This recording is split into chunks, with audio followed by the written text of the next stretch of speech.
Thank you for joining us for Weekdays Live with Reverend Al Sharpton. Take the time to share this broadcast right now. Tell your friends it's time to keep it real with Reverend Al. Comment your questions now in the chat or call Reverend Al Sharpton directly on air at 877-532-5797. Now stay tuned for Reverend Al. This is Reverend Al Sharpton. As you watch the broadcast, support National Action Network. Go to www.nationalactionnetwork.net and be involved. You can join, take your membership right online, www.nationalactionnetwork.net. Getting ready to start the program, but we need you to be part of the movement.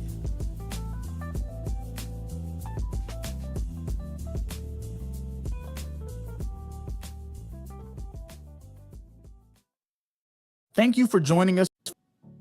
Hi, this is Reverend Al Sharpton for the month of February, Black History Month. The Saturday Action Rally will be at Mother AME Zion Church, 137th Street, between Lenox and 7th Avenues from 9 a.m. to 11 a.m. We're glad as we transition into our new headquarters.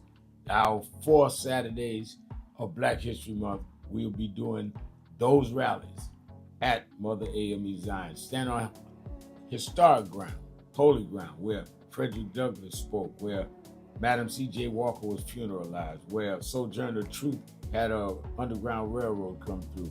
I'm so excited about being there as it prepares us to move on to our new headquarters. Let's go back and stand on the rock that our people stood on for decades.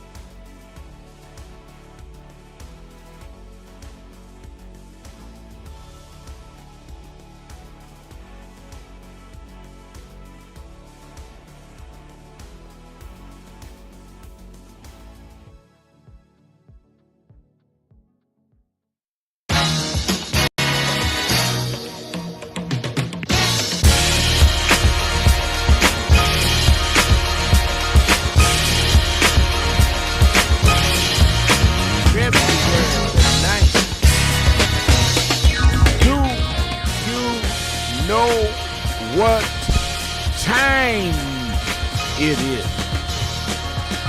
It's Al Sharpton's time.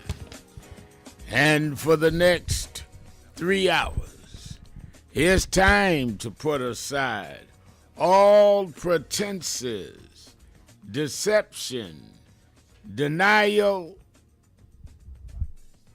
or fronting. The time has come to keep it real on Keeping It Real with Reverend Al Sharpton. Very good afternoon to you all across the country. And good morning to our West Coast listeners. And welcome to those listening on Sirius XM. Channel 126, The Urban View, where talk empowers and becomes action. I'm coming to you live from our National Action Network corporate headquarters in New York, and it is Hot Button Monday. Hot Button Monday is where we open up the phones all 3 hours and let you talk about whatever is on your mind, whatever's in your heart.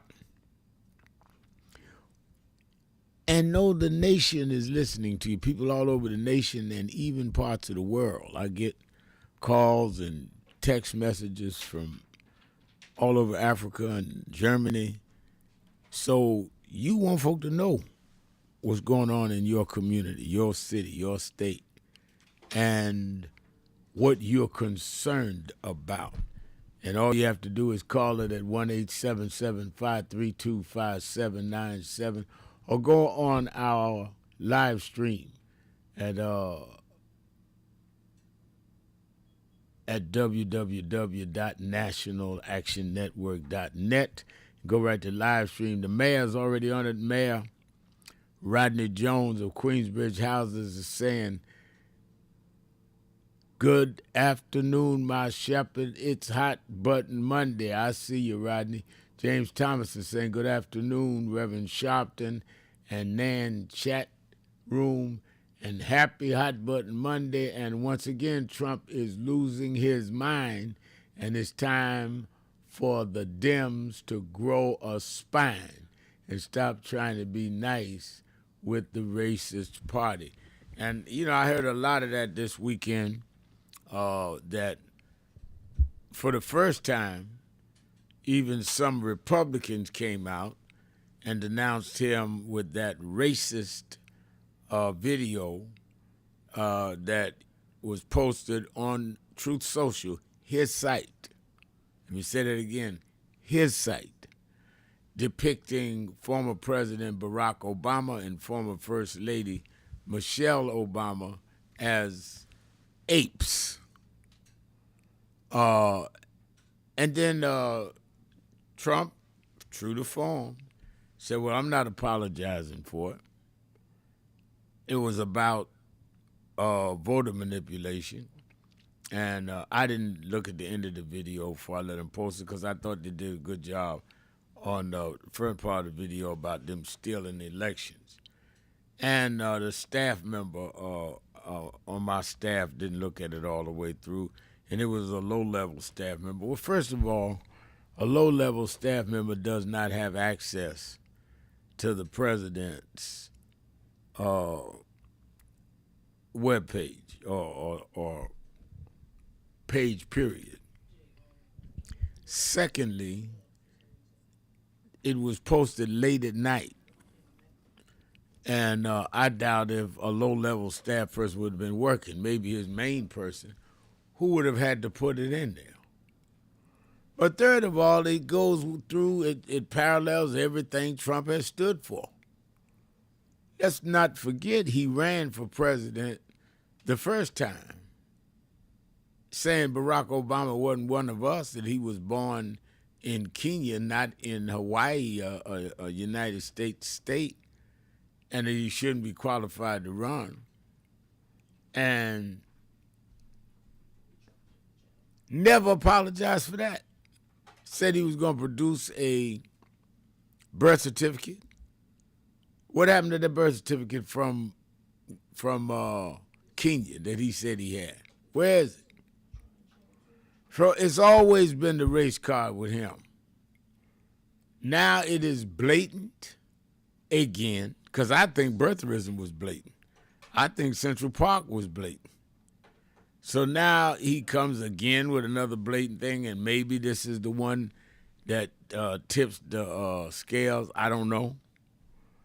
But even Tim Scott had to come out and say it was racist. And, of course, some of them talked to him and got quiet. But let me tell you something. That same morning, he went to the annual prayer breakfast Republicans and Democrats have and said in his speech that I don't know too much about this prayer thing. Every time I meet with Speaker Johnson, he wants to say the blessings before we eat. And he says, and I said to him, we're having lunch. It's lunch. I mean, this man has no bones about taking shots at religion, race, anything. So I don't know why anyone is surprised. But if it takes this to wake people up to his bigotry and racism, I've been dealing with it 40 years, with him 40 years, then fine, I'll take it. But there's continual outpouring of denunciation. Then we see Governor Wes Moore, who was on my television show Saturday night, Politics Nation with Al Sharpton, and he's been disinvited to the annual National Governors Association dinner at the White House. And mind you now, not only is Wes Moore the governor of Maryland, he is the only black governor in the United States, and he is the vice chair of the National Governors Association. So let me get this right. Let me run it slow so you got it. He is the elected governor of Maryland. He is the elected vice chair of the National Governors Association. That's all the governors, Republican and Democrat. And he's the only black governor in the country. And Trump disinvites him under the guise of they're fighting over redistricting. There's several states fighting over redistricting, but only disinvite Westmore. While you say Barack and Michelle Obama are apes. While you said he wasn't born here. While you took down those that want to stop Confederate statues, had them re-erected. It is a pattern. And you all that are in radio land or in our social media land, you had the right to say, I support them. But just don't deny the fact you are supporting a bigot. And that's fine. Don't lie to yourself. That's who you're supporting. And for God's sake, don't lie to me, because I'm not going to let it go. Now, some people have such low self-esteem, it's all right. I don't care if it's big as long as I can get my affordable house. Well, you ain't even getting that. And nor does he intend to give it to you. Never did. He intended to do what he did, give billionaires tax breaks. That's what he did. That's what he intended to do. So let's talk about that. Some of you may want to talk about the Super Bowl. I don't remember, it was the mayor, somebody did say the Seahawks was going to win. And I'm not a great sports fan. I watched some of the game. And Bad Bunny did a good show, I thought. And they played one of the commercials, James Brown. I called his daughter. Said they just played your father on one of the commercials. Make sure y'all get paid, the estate. So some of y'all may want to talk about the game or many, many, many, many other issues that are happening in your neighborhood, in your community, in your state, or nationally that we need to talk about. Well, that's what Hot Button Monday is all about. I open it up and make sure that people have a chance to express themselves, and we have a dialogue along with it. So let's get ready to take our break. We'll be right back right after the break. I'm going to the phones, 1-877-532-5797. Shouting, keeping it real. Be right back. I want to talk to you. I want to talk to you. Just break. I believe that. Good morning, everybody. I hope the coffee has kicked in by now. I want to start by thanking your leader, the Reverend Al Sharpton, and everyone at the National Action Network for 35 years of standing up for civil rights and opportunity for everyone. And I couldn't be more grateful for the way that you have blessed the lives of so many, including mine. As we look today on King Day, let us not forget that we had to struggle to even have this day. They did not wake up one morning and say, let's give a federal holiday to Martin Luther King. People petitioned. People marched. Let us remember now, as we bring our children and grandchildren up the Potomac, that they can see the Washington Monument, the Lincoln Memorial, the Jefferson Memorial, and one memorial that never served as president, but changed this country more than any other American, Dr. Martin Luther King Jr. This was an amazing MLK breakfast. It is truly an honor And more importantly, this is an important day for us. I feel incredibly lucky and honored to be in this room on this day, celebrating Dr. King's legacy of civil rights, especially in the moment that we're facing on a national level. It feels like warmth and home being in this room. So I'm encouraged by today. I'm encouraged that we're getting out, we're protesting, but more needs to be done. We need to lean in. And let's keep fighting because the job is not done here. And I just feel so honored to get this award. It's not about getting an award, it's about doing the work. And let's keep up with the work.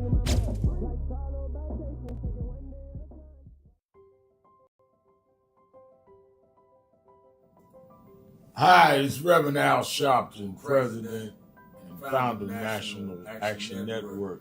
We are at the very end of 2025, and I want to first say that I want to thank all of the officers, chapter leaders, regional directors, national staff, and certainly National Board of National Action Network for a solid and absolutely incredible year in 2025. Despite the fact that we are under assault, voting rights, diversity, equity, and inclusion, the battles globally where we're seeing Nigeria and Venezuela attacked, and on and on and on.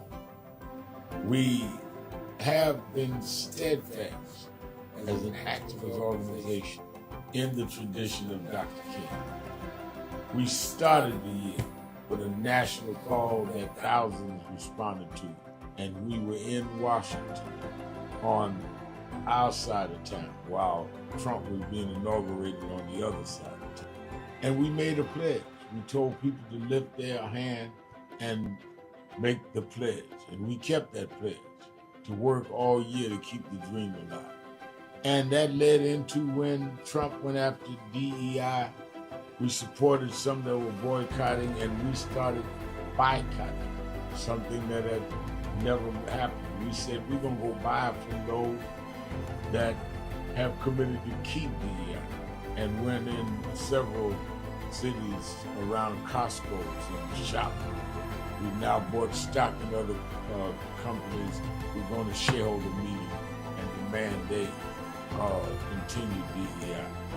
We've had a sensational National Action Network convention covering the span of activity, from political empowerment to education, to how we deal with the Black church, how we deal with Black women development that has to deal with both discrimination based on gender and race.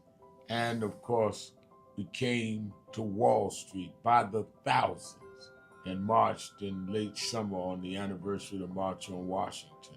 And people thought you could not get people out, and they came from all over the country. And we marched on Wall Street and had an enormous turnout.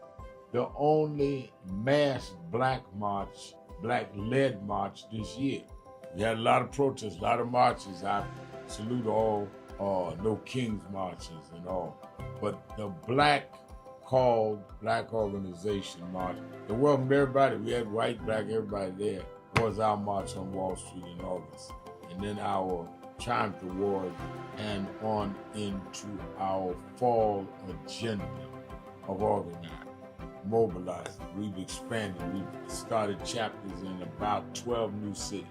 So I am proud of what we've done this year, but it's only the beginning, because our very rights are under attack, and they're not even being quiet about it. They want to revoke the Voting Rights Act. Section 2 may fall with this Supreme Court. They want to end the Civil Rights Act of 64. That's what the end of DEI is about. So let us be more alert and active than ever. History will decide whether the civil rights gains of the 50s and 60s died in the 2020s. That's on your watch and mine. So if we've got to march, we have to protest, we have to lobby, and we have to rally, whatever we need to do, we need to put our shoulder to the wheel more than ever. I'm going to lay out a plan on King Day, both in Harlem at our annual event and in Washington at our annual Martin Luther King Day breakfast that we do in D.C. We do cities that day. And then, of course, all roads lead to New York, April for our convention. We had, as I said, the largest attendance convention last year. In 2025, it needs to be more this year because our very existence is at stake. We also are closing our negotiations on a new headquarters, our national headquarters that befit our mission. I'm so excited about it, but I can't give you details. We're just about ready to sign the contract, but it will be something that will last longer than many of our lifetimes. So we came alive in 25, despite a hostile administration, despite the fact that a lot of people were intimidated and spooked into silence. We came alive in 25. Now we have to straighten out tricks in 26. I need you, we need each other. Let's do this. All these tricks, don't forget, Trump only won by 1.5%. He is trying to act like he has a mandate. No, he has a mission, Project 2025. We have the mandate that we can't let them undo what has been done. And we must even go further for the empowerment of all people. Happy New Year. And be focused.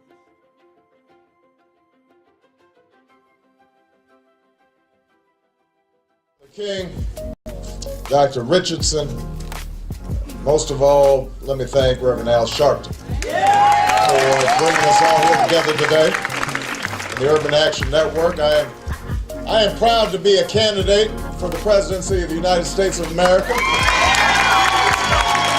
but I am mindful that I wouldn't be here if it had not been for Reverend Al Sharpton running for president, and Carol Moseley Brown running for president, and Jesse Jackson running for president, and Shirley Chisholm running for president.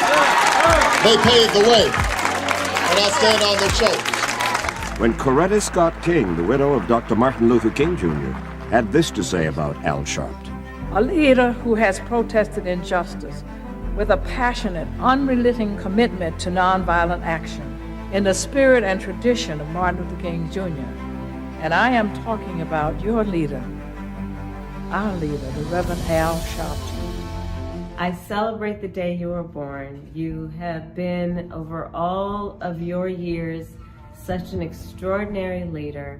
You are a voice of truth, a voice of conscience, a voice of practicality around Keeping it real. And what we can do. I'm your host. Thank you, Reverend Al Sharpton, and we're back. It's Hot Button Monday. Whatever is on your mind, whatever's in your heart, there's so much going on. And then nothing going on. So much. I've mentioned the racist, let's put it that way, video that President Trump put up. I mentioned what is going on in terms of some of the Republicans finally turning on him. But don't get distracted. In the meantime, Shalane Maxwell was supposed to testify this morning before Comer's committee. She pled the fifth, wouldn't answer questions. They've subpoenaed former President Clinton and former Secretary of State Hillary Clinton. They're coming the 26th and the 27th. They said make it public. They don't want to do that. And they done figured out now that they're going to have a problem because once they establish the precedent of having former presidents in front of the Senate or the House, they can subpoena Trump when the Democrats get the majority. And they will, and they should. under oath. And let's compare their testimonies. I'm sure the Clintons are going to deny he did anything. He went there, but he didn't do anything because he said that in public. I assume that's what he's going to say. But let's say if Trump shows up and has to plead the fifth, or can he say what he did or didn't do? So you have all that, but don't forget, don't let them get away with now switching the script while we keep our attention on what's going to happen with Epstein. There's two folks that was killed, murdered, in my opinion, in Seattle. They had a huge memorial for both of them over the weekend. They are still trying to deal with deportation based on racial profiling. If you're black or brown, you're a suspect.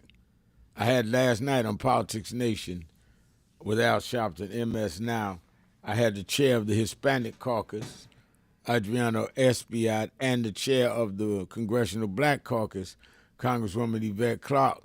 At the same time, the Supreme Court is looking to take out Section 2 while these states are trying to redistrict so they can cut those district lines so they can keep a Republican majority and minimize the black vote. That's why Trump is mad with Wes Moore's side. It don't take him to get mad to disinvite a only black governor.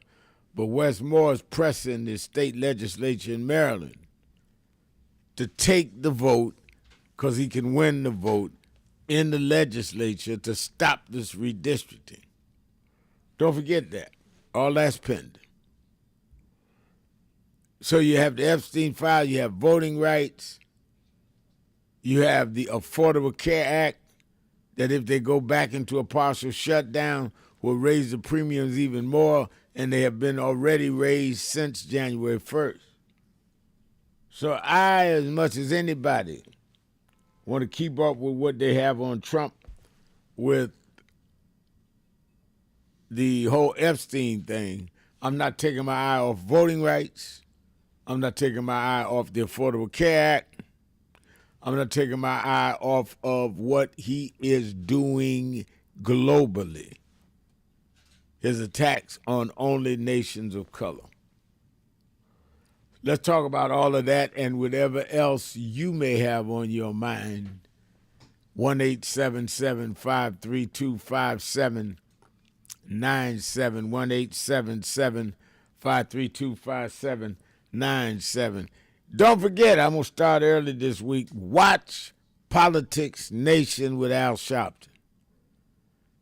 I dish it straight. I'm going to deal with our issues. I had everybody on this weekend, from Governor Wes Moore to the U.S. Senator from Minnesota, who was very good. She came straight at what the situation was there and this bigotry with some of the ICE agents and Trump. And I had the supervisor from Atlanta, Fulton County, where the FBI came and raided them, still trying to prove Trump won something that he lost in 2020.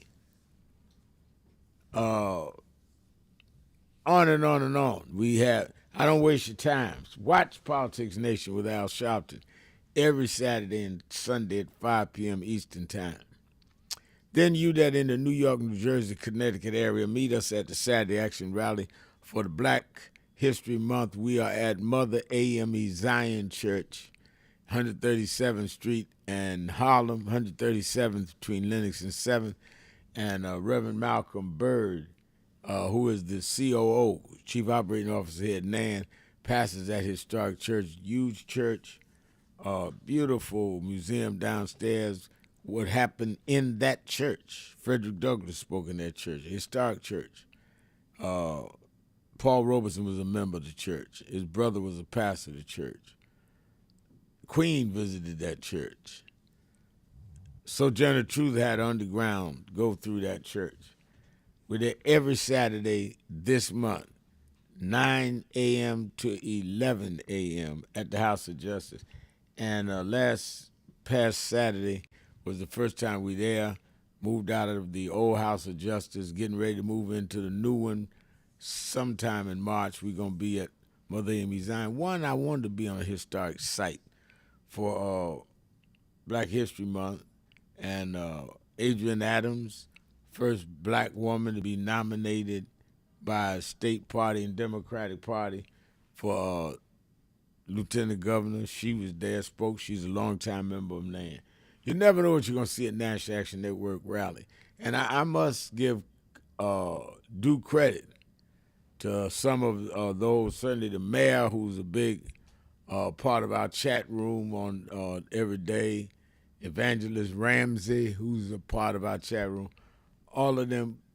We had a couple hundred people at the rally Saturday, and wind chill was like 7 below zero. I told them that I don't know if I'd have come out to hear me speak Saturday if I didn't have to speak. It was that cold. And church is big, but had a great, respectful crowd. And I appreciate people came out in the cold and still kicked off Black History Month there. And we there every Saturday in February. You can watch it live on Impact Television, or you can go to YouTube/NAN, and watch it nationally, or globally, really. Or you can go to nationalactionnetwork.net. And the convention, National Action Network Convention, is less than 2 months away now. As of Friday, we were at about 3,600 people had registered. I'm going to have to cut it off soon because I have to have room for my chapters and all of that. But we had over 10,000 people last time. It is free. We have the leading political leaders, those that's talking about running for president, all that. We have the top academicians, top ministers, top cultural figures, all doing the workshops, and then we participate with you 4 days, April 8th through the 11th, and people that's been there will tell you it is that and then some. And it's all for nothing. All you got to do is be able to get to New York and stay where you got, whatever you want to stay, whatever you do. But our sessions are free. But you should register, because once we start filling up the ballrooms and they say, oh, we're down to 50 seats left, Reverend, only go by the list. You won't get in without being on the list. So go to www.nationalactionnetwork.net, www.nationalactionnetwork.net, or call the toll-free number right now and register online at 1-877-626-4651, 1-877-626-4651. All right, let's get ready to take a break, and I'm coming back and go right to the phones. I know people have something to say, and I want to hear it. We'll be right back, keeping it real. Shopton, be right back.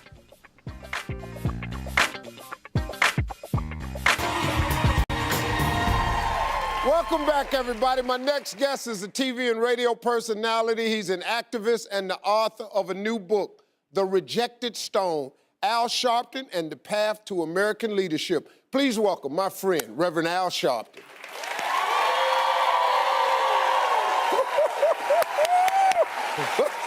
Rev, how you doing? Good. Look at you.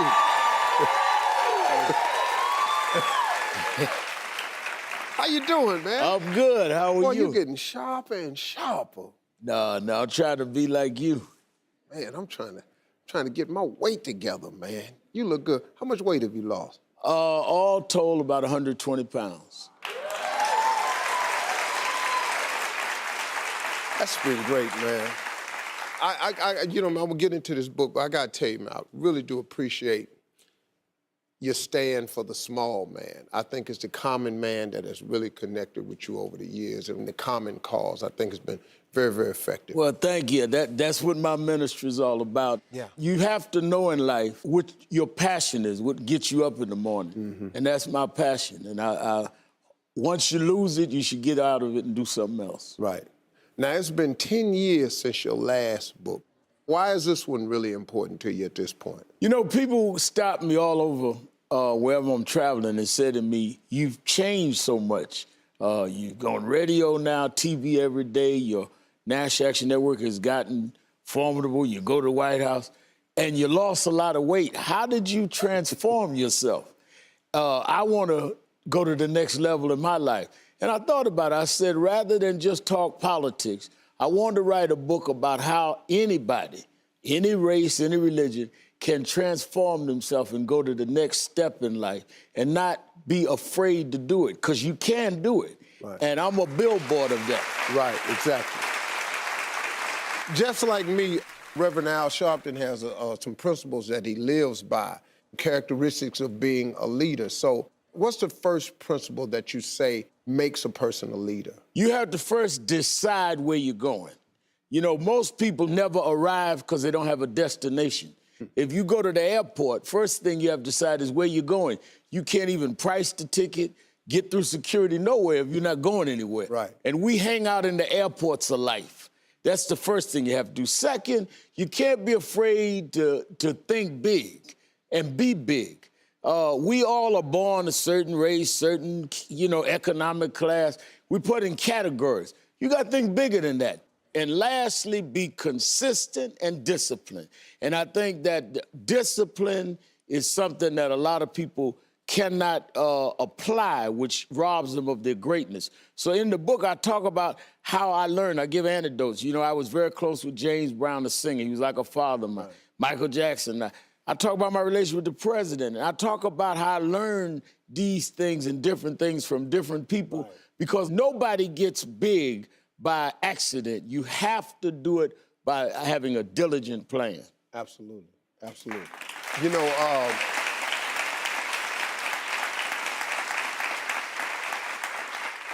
it's that thinking big part that stops a lot of people, because they see themselves in their environment only. You know, my mother, when I was small, used to bring home travel magazines. Mm-hmm.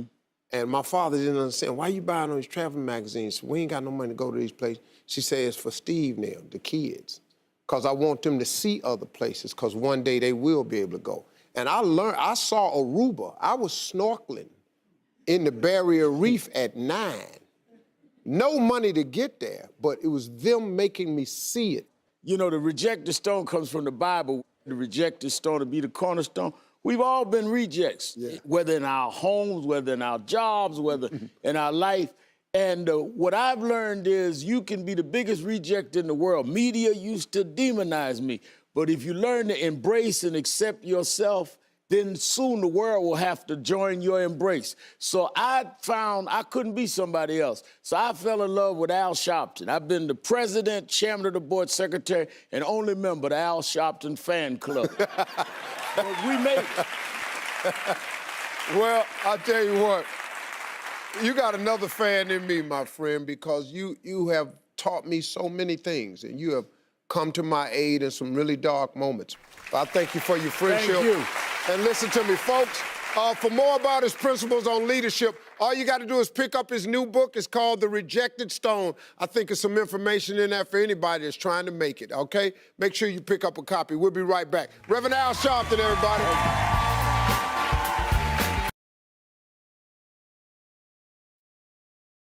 But the fact of the matter is, Rosa Parks was not only the mother of the modern civil rights movement, she was the mother of this nation. Why would you say that, Sharpton? Because you called George Washington the father of the nation, but when he became father, we wasn't included in the nation. Women were not included in the nation. The first time we had a parent in this nation is when all of us was included, and Rosa Parks did that on December 1st, 1955.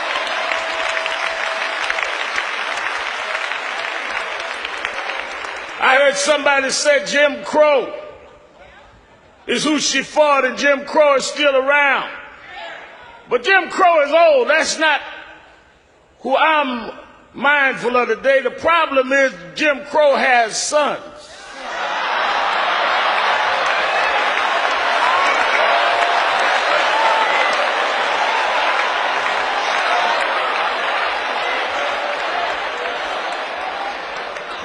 we got to battle is James Crow Jr. Esquire.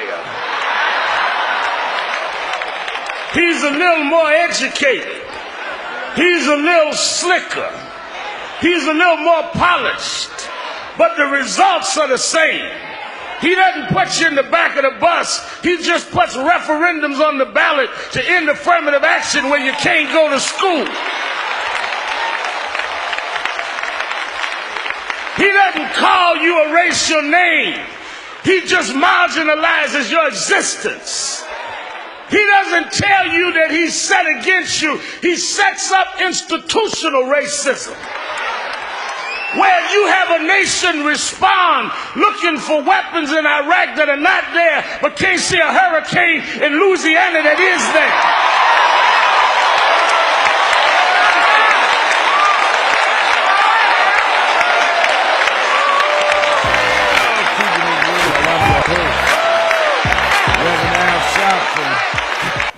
And we're back, 1-877-532-5797, 1-877-532-5797, Twitter.com, The Rev Al, or you can go to www.nationalactionnetwork.net and go to live stream. And you can watch us live stream and put a message in the message board. Let's go right to the phone. Let's start with Ira in Washington, D.C. Ira, you're keeping it real with Al Sharpton. Hey, good evening, Rev Sharpton. For taking my call, I got to keep it 100 and give a disclaimer to these Republicans. I know you listen to Al Sharpton's show every day, and don't say you don't, so I'm telling it. What I got to talk about today, Rev Sharpton, is a thing that's just unbelievable. I read an article where they said that the president, or the accident, whatever we want to call him, did not show up at the Super Bowl because they told him if he did, he would be booed. That's why he didn't go. He said it's too far. Now, is Venezuela too far? Is Russia, India, Africa, Asia too far? It's not as far as what the football game was, so that's a blatant lie. So that's another lie they got to do, and they need to call these Democrats should call these Republicans out every time they tell a lie. Get on that public airways if they can, or find somebody that'll fund that and tell it like it is and tell them to prove that, because they're going and telling these lies to their base, and people, if you don't rebut against them, they're going to believe it. And that's what they do. And that's their whole thing. They've got to work on lies. And then as far as the Super Bowl crap, this crap about Kid Rock, he did a Turning Point USA thing on their thing. And I looked at the thing they had. I didn't see I seen a handful of people in there, and they call themselves having a real Super Bowl, and they start saying this, so how spiritual and this, that they are. It's just a bunch of crappy crap. They need to get these boys under control and tell the truth on them, because that's what they're doing. They're lying. Well, I understand, and I'm going to let you finish, but I understand that even President Trump, I think the Daily Beast, wrote that at his Super Bowl, where he watched the Super Bowl, he didn't even turn to Kid Rock. He watched Bad Bunny, even though he'd been attacking him. So didn't nobody want to see that mess. They had 133 million people watch halftime, which was Bad Bunny. And I like the fact, and I'm not a great football fan, but I watched the Super Bowl. I like the fact he gave pride to his heritage, Puerto Rico. I spent time in Puerto Rico. Many of you know I went to jail fighting for people in Puerto Rico, so I know a lot about their culture. A lot of our friends here in New York are Puerto Rican, members of the network. And I think he stood up for what was right. And I think that the country rallied behind him and gave huge numbers watching this show last night, despite the condemnation of hypocritical Trump, who was watching too. Okay, and that's true, sir. And what I got also, two more quick things. It's breaking the U.S. dollar. I read this on a site where it's made by this gentleman called Kevin_Ara_Luke. And Marjorie Taylor Greene was the host on this, and she was telling it. So if anybody gets a chance to check that article out, Marjorie Taylor Greene, she is no joke. She knows some things. She's slowly but surely spilling the beans on this person. And that's what I like about that. They all get to come out now, just like they did Mr. Puppy. They was his friends when they was with him, but when they start losing traction with him, all them cage birds come out and start singing. And my last thing, brother, I saw an article with Attorney Crump on one of his pages, but how they tried to stop these. Well, they did stop most of the Black History Month programs from being even acknowledged on that campus.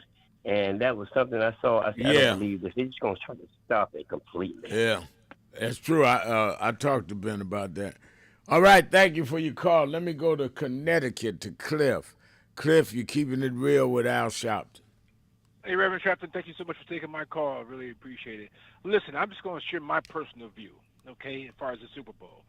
Now, in reference to the halftime show, Rev, I don't talk Spanish, so I really couldn't understand what was being said. So, but to me, what had the most impact was the sister that sung "Lift Every Voice and Sing." I believe her name is Coco Jones. Right. It was in the beginning. Yeah, I so saw that her. meant a lot to me. Yeah, and she sang it too. She sure did. I'm just saying, Rev, in terms of something that was touching and meaningful, that was it right there. But also, let me say this, Rev, and I'm just being honest with you, okay? And you put me in check before, okay? We know how Trump is. You said you know him as a black pastor. You lived up in New York. I'm right in Connecticut. I knew and followed the whole 9 yards. His father, his mama, his mammy, the whole 9 yards. But, Rev, to see black preachers make excuses in terms of this video that was released, this meme, that was, and can I name some names? Yes, sir. And let me tell you something. I don't disagree with you. I'll tell you that in advance. It's a disgrace, but go ahead. It is. So now you have Reverend Jamal Bryant, right? I give him credit. This brother, man, he boy tested Target, and we know what he did. So I'm behind the brother, But to have this Bishop Wood to attack him on Facebook and talk about the pulpit, talk about a dress. Now, Rev, I'm almost done. Now, I looked and scrolled his whole Facebook page. He hasn't said a darn thing about the Epstein files. He hasn't said a darn thing, man, about this video. So these are black preachers now, and I'm seeing a rift and a separation and a fight amongst the black clergy over this dude Trump. I've never seen nothing like that in my life. So keep up the good work, Rev. All right, thank you for your call. Let me say that I think all ministers, pastors, imams, rabbis ought to stand up for what's right, or they ought to sit down and say, I'm not representing God, I'm representing my politics. And I may agree with you on some things, but don't take a stand on some things and not others. It is a disgrace what this president did around former President Obama. Let's go to Rick in Germany. Rick? Is Rick there? Can you hear me now, brother? I do hear you now, yes. Let me just say, I don't waste my time with the Super Bowl when the American food system is tainted, toxic, and poisonous to most people there in America. If you have time for the Super Bowl, you're probably eating food that is going to cripple you and kill you before the age of 60. I'm done, brother man. All right, thank you for your call, as always. Do we have time for one more before the break? Let's do one more. All right, let's go to Ray in Cincinnati, Ohio. Ray? Yes, sir. Thanks for taking my call, Rev. You hear me okay? I do hear you, yes. Yeah, and I want everybody to hear me out there. Rev, a couple things. I saw you on Nicole Wallace show Friday. You said not everyone who voted for Trump is a racist, but all the racists voted for Trump, right? Didn't you say that? I said that, yes. Yeah, and I'll take it a little further, Rev. The ones who voted for Trump that's not racist, they know he's a racist, and they still voted for him anyway. I agree with that, yeah. So that's my little take on that. Here's what I got to say, Ref. There was a guy also while you were on Nicole Wallace. She brought up a guy that said he voted for Trump 3 times, and he was embarrassed and disgusted by it. Yeah. You remember that clip, right? Yeah, she played the clip. Yes. Yeah, and so I'll say to that guy, he voted for Trump 3 times, but he voted for him knowing what Trump said at that Access Hollywood videotape. Right. He knew he voted for Trump when Trump was convicted on sexual assault by E. Jean Carroll. Right. Remember Charlottesville? He still voted for Trump when Trump said there's good people on both sides, and he voted for Trump when Trump was convicted on 34 counts. So at what point do you say enough is enough? And I'm glad he came out when Trump had that post about the Obamas. But I'll say to that guy, what took you so long? Everything I just mentioned, you still voted for Trump. Now, when it comes to didn't have a problem with it. You're right. Didn't have a problem with it. When it comes to Trump is the master of distraction, because not too long ago he was talking about the 3rd term. Then he went from the 3rd term to Greenland. Then he went from Greenland to nationalizing the elections. Now the Obamas. See, he wants everything. He wants people to talk about everything but the Epstein files. Right. So I'm glad you guys are still on it. I know Nicole Wallace, she's still on it. And I was on Morning Joe this morning for 2 hours, and we dealt with it. I did 2 hours this morning. I heard it, Red. And when it comes to Bad Bunny, the people, the racists that say they didn't watch it, they have to watch it to talk about it. So when people say I didn't, all the ones that's talking about it said that, they didn't understand what he was saying and it was bad. Every last one of them watched it, and it was surprising to see all those Latinos in his performance, and that probably pissed Trump off more to see all those Latinos on at halftime on that stage. It pissed Trump off. He couldn't go to the game and say I'm going to support Bad Bunny while he's trying to evict Latinos. No, he couldn't do that. He knew better. And look how they treated the vice president over at the Olympics. Booed him almost out the stadium. The people are not as silly and stupid as they think. Thank you for your call, Ray. Let's take a break. I'm coming back more Hot Button Monday right after the break. Shopton, keeping it real. We'll be right back.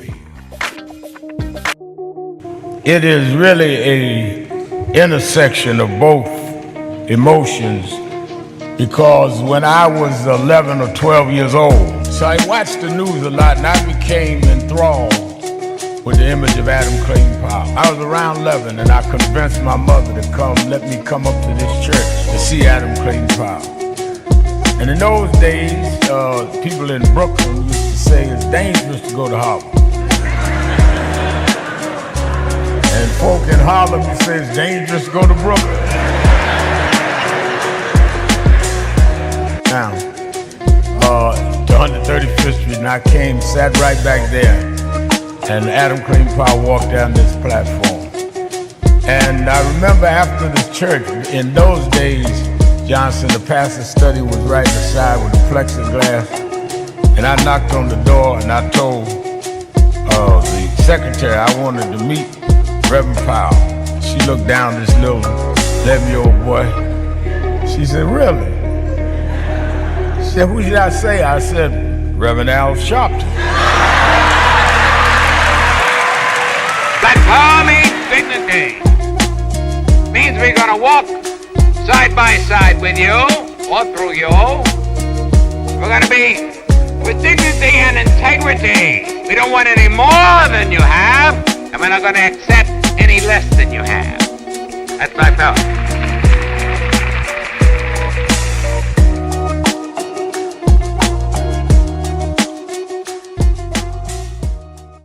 So who is Al Sharpton anyway? Who is this 33-year-old preacher without a church? A number of black New Yorkers as well He is little more than a pudgy exhibitionist who can be counted on to show up, bullhorn in hand, at every racial incident.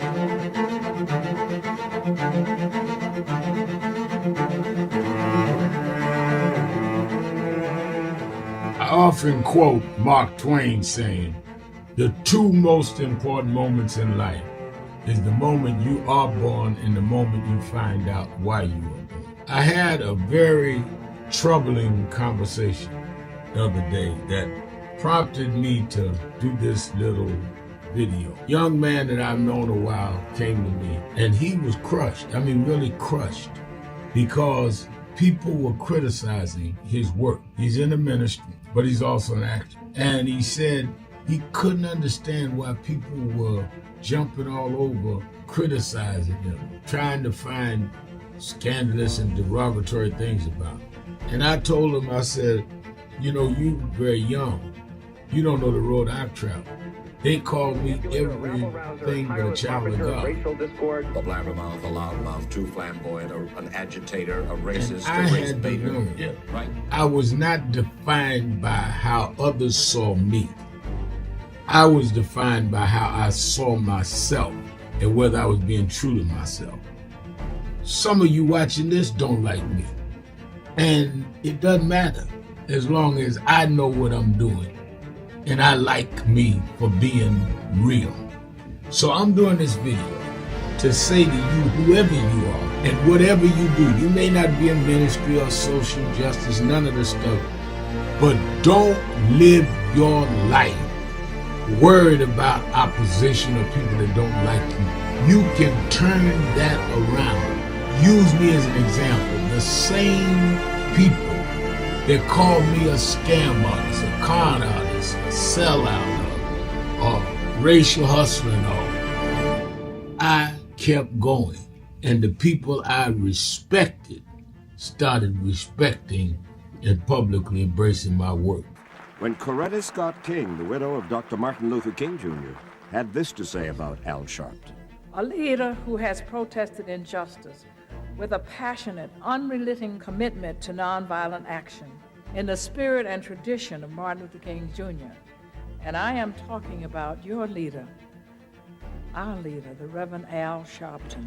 The other thing that hasn't changed is the National Action Network's commitment to fight injustice and inequality here in New York City and across America. And that's not only a testament to Reverend Sharpton, it's a testament to all of you who are here tonight. First and foremost, to Reverend Sharpton.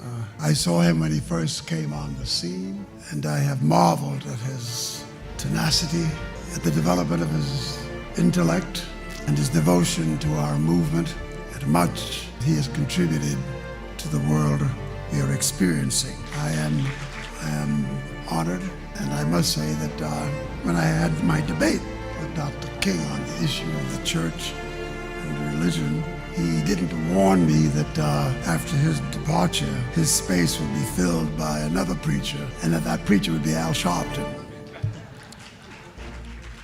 All you want in life is people that matter to you to say you did all right.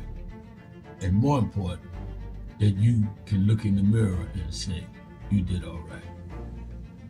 Thank you, Rev. Thanks for that introduction. Look, we've known each other for a long time. I'm grateful not only for your leadership and partnership, but quite frankly, more importantly, for your friendship. And thanks to all of you, members of our nation's most important civil rights organization.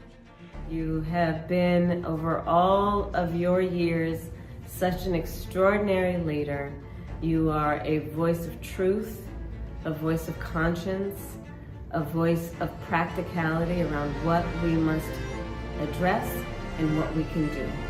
And I thank you so much for your friendship. I remember that most of the youth around Al's age, he was about 12, wanted to be like Connie Hawkins, a great basketball player, legend, or Earl the Pearl, or Clyde Frazier. Al wanted to be like Adam Powell, a powerful preacher with a social justice gospel. He was very close to, at that time, to Reverend William Augustus Jones, powerful preacher and social justice advocate, and Reverend Gardner Taylor State right down the street, and Bishop Washington, whose church he came from, and Reverend Sandy Ray. He wanted to be like these giant preachers. He wanted them to have the edge, however, of the King's social justice dimension. He wanted to be like them, now he's one of them.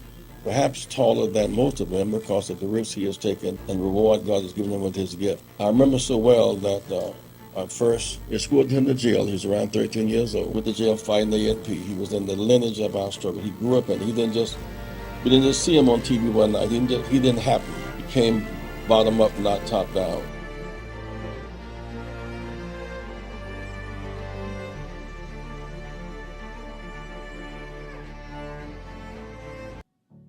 Hi, this is Reverend Al Sharpton for the month of February, Black History Month. The Saturday Action Rally will be at Mother AME Zion Church, 137th Street, between Lenox and 7th Avenues from 9 a.m. to 11 a.m. We're glad as we transition into our new headquarters. Our 4 Saturdays of Black History Month, we'll be doing those rallies at Mother AME Zion. Stand on historic ground, holy ground, where Frederick Douglass spoke, where Madam C.J. Walker was funeralized, where Sojourner Truth had a Underground Railroad come through. I'm so excited about being there as it prepares us to move on to our new headquarters. Let's go back and stand on the rock that our people stood on for decades.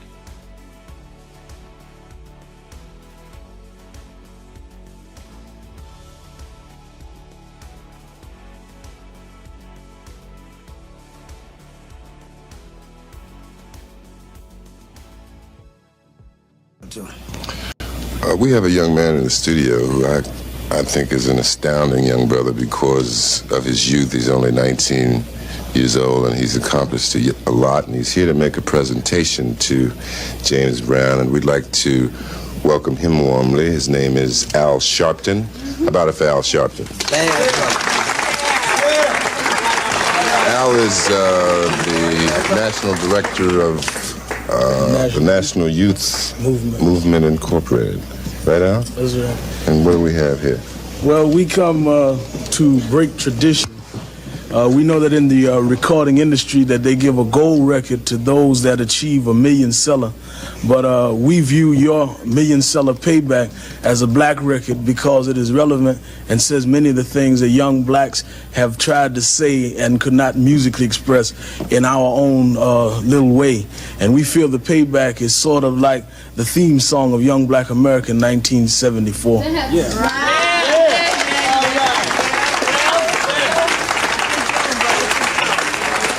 Now, before you go into the title tune of your latest album, you have a special guest.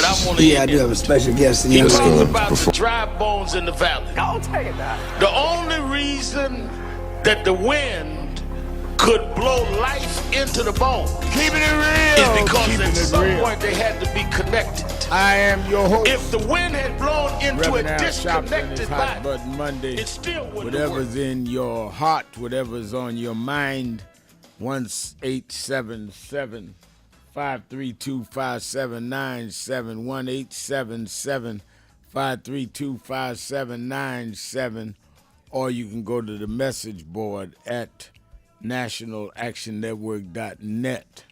And somebody had signed in for the convention and said, can I sign in for me and 4 others? Yes, just put their names in. You can sign in for your family and put their names in. We looking for, I love when families come together. You need to bring young folks, your kids, your cousins, your nephews, your nieces, your grandchildren to something like that. My mother, when I grew up in the Pentecostal church, my mother wasn't political, but when she saw I had a keen interest for it, brought me to Bishop Washington, our pastor, and he said, no, it's all right. Put me with Reverend William Jones and Jesse Jackson. I was 12. And she started going to meetings with me. She'd go to breadbasket meetings. She would go to rallies. So encourage young folk to do it. Bring them to the convention. Let them see people with great influence up close. The reason I believed I could do some of my life is I was seeing people for real, not just on TV. I'm sitting up there next to Adam Clayton Powell. He said, boy, preacher, sit right here. I'm next to Adam Clayton Powell. I'm riding around in Brooklyn campaigning with Shirley Chisholm. So you couldn't tell me, as broke as I was on welfare, what I couldn't do, because I've seen it in the flesh. So bring people there. All right, let me bring in our co-host, who is kind and diligent enough to be with us every Monday to kick this off. He's gifted and in demand, but he takes time to be with us. He's the Democratic strategist and founder and CEO of Blueprint Strategy, LLC, Antoine Seawright. Antoine, good to have you another Monday on Keeping It Real with Al Sharpton. It's good to be with you on this Bad Bunny Monday, Reverend Al. Yeah, Bad Bunny did it last night. And 133 million people watching, so that answered that. And I give him credit. He did what he's supposed to do, and that's all you can say for that.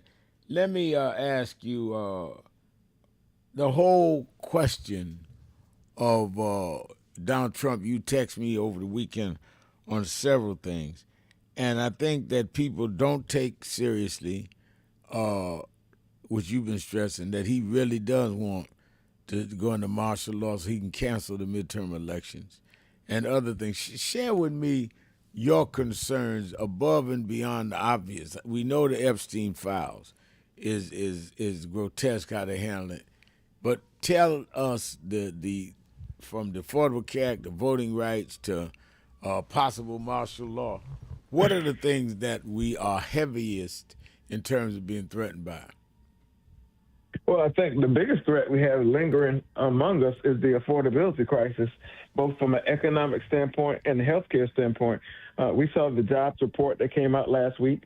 Ironically, it was in line with or around the same time as his racial tweet against former President and former First Lady Michelle and Barack Obama. But the jobs report basically said that January jobs and the economy was where we were in 2009 when we were in the Great Recession.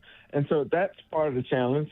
There still has not been a fix to the healthcare crisis that we face because of the lack of action by Republicans. If you're black, then you know for certain that the unemployment rate is up. And among other things are up. We just got a report just before this program aired that the price of cars has gone up tremendously since Donald Trump has taken office. And so the affordability crisis is one thing from a healthcare standpoint, economic standpoint, and then you have these additional things that linger. We didn't ask for this. They campaigned on releasing those Epstein files, and they campaigned on it not even understanding that Donald Trump could be placed prominently in those files. So you have that lingering.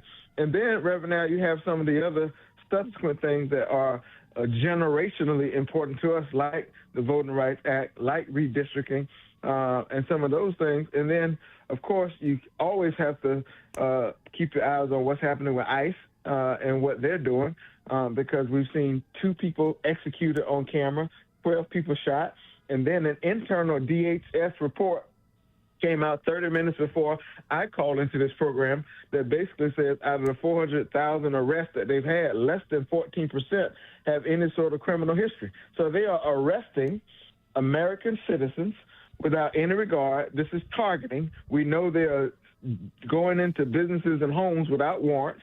It was illegal under Joe Biden to do that because he put an executive order in place to ban no-knock warrants at the federal level.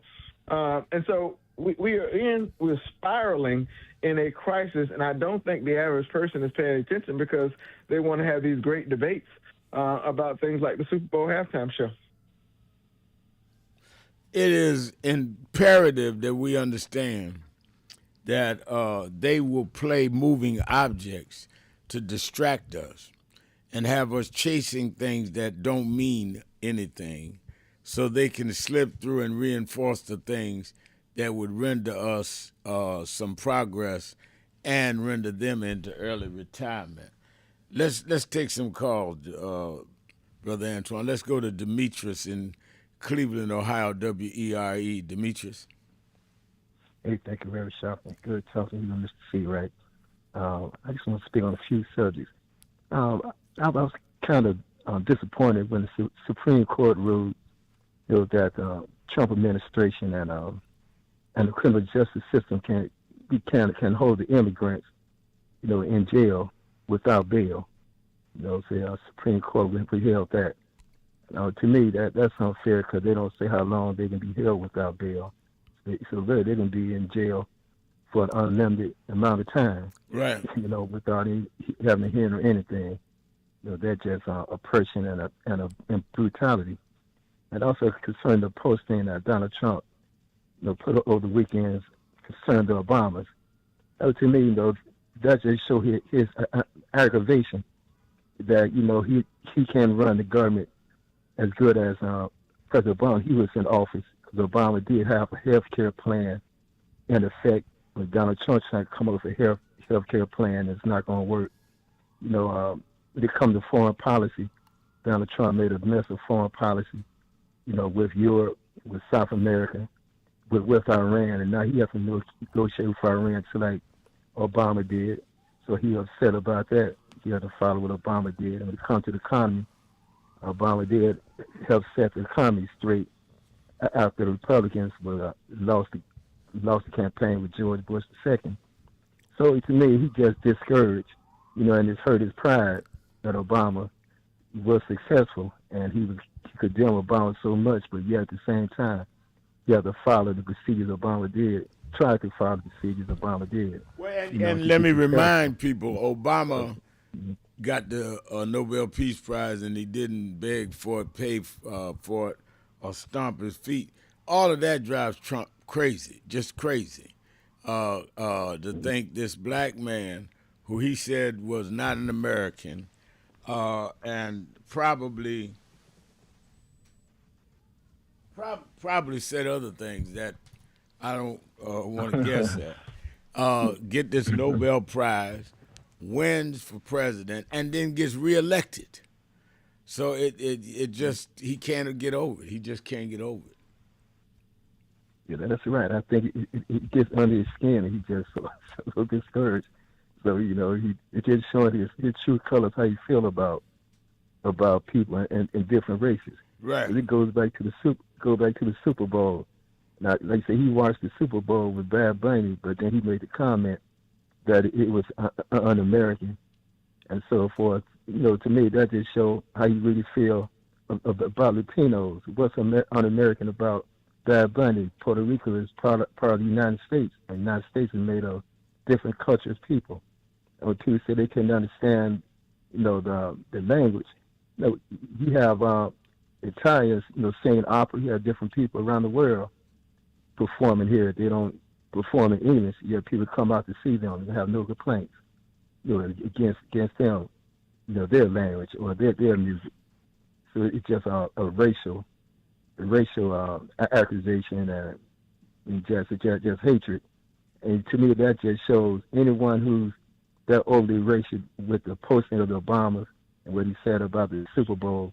How can anyone expect any racial equality, from his administration? When it comes to with the procedure with ICE, when it comes to ensuring people have equal health care, it's all based on racism. You don't have a black person in his administration in a top position. So his mind is he's going to do what he want to do, because he might try to stay in office. He want to nationalize, the political system. So he may not even want to leave office. So he's just showing how he really feels. You don't have to cater to anyone. But that is what we in store for. We don't get them all out of office, one way or the other. All right. Thank you very much. Thank you for your call. Be right back. Keeping it real. Shopton. Be right back. Keeping it real.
Los Angeles chapter, National Action Network. He just came in here to New York a couple days ago, had to stop by the House of Justice, and I sure enough found some justice, so I know I can leave here feeling like I got peace.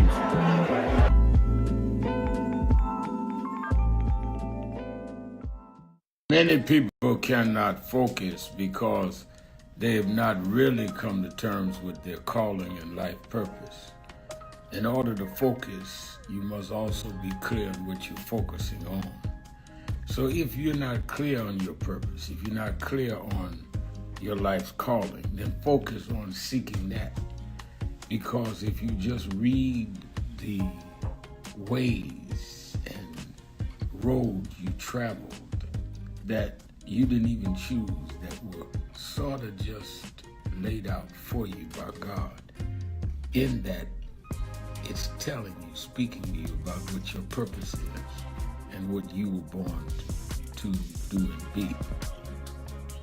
I learned the things that I didn't plan had to be planned by God, and God's plan was directed toward God's purpose in my life. And I focus on that. Not focus on what others do, not focus on how well they're doing or bad they're doing, but focus on whether I'm in line and aligned with what I'm supposed to be about. And in order to move straight ahead, you have to be focused on the path you're running on. Some of you forget where you come from and forget how you got there, and act like you got there because you were qualified or that you had a good resume. But some of us had to pay a price for your resume to even be read. Some of us had to take nights in jails and licks upside the head or shut out of boardrooms like Byron so you could walk down red carpets and act like you got there by yourself. So I received this award with a special place in my heart and on my shelf because I'm getting it from a freedom fighter who never forgot where he came from and how he got there.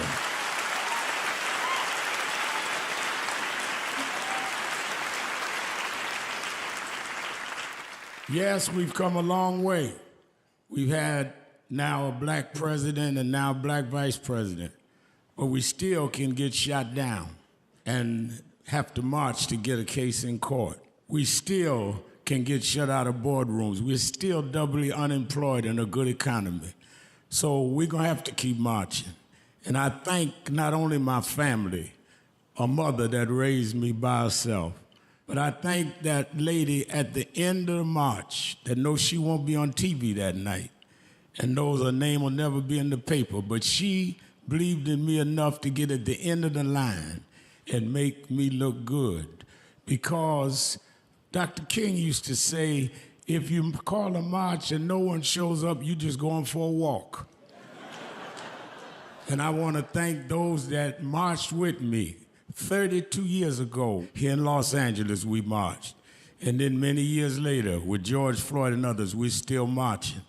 And I'm gonna keep marching, I'm gonna keep agitating, and I'm gonna keep going.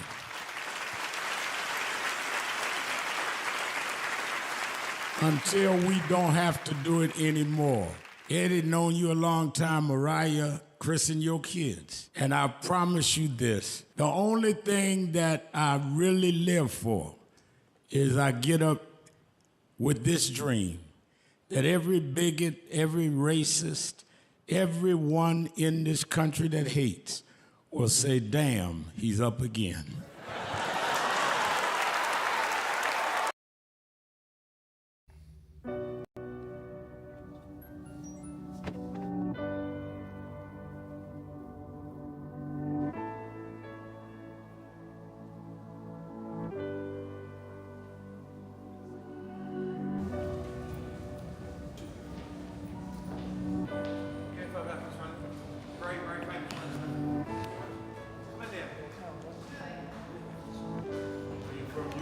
In London, yeah. We've got many problems there.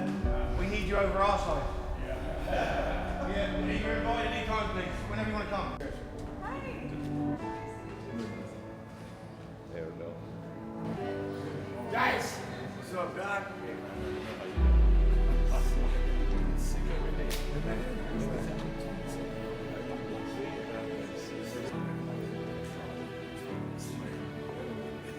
So we are in not a political dilemma, we are in a moral dilemma.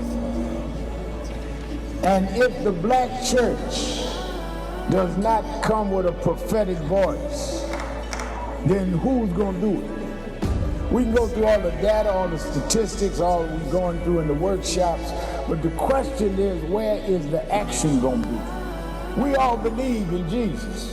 Jesus didn't teach theology, he healed people. And they learned the nature of the theology based on his healing. We've got to heal this nation. And if we heal this nation, the nation will return to our churches. But we've become silent and compromised.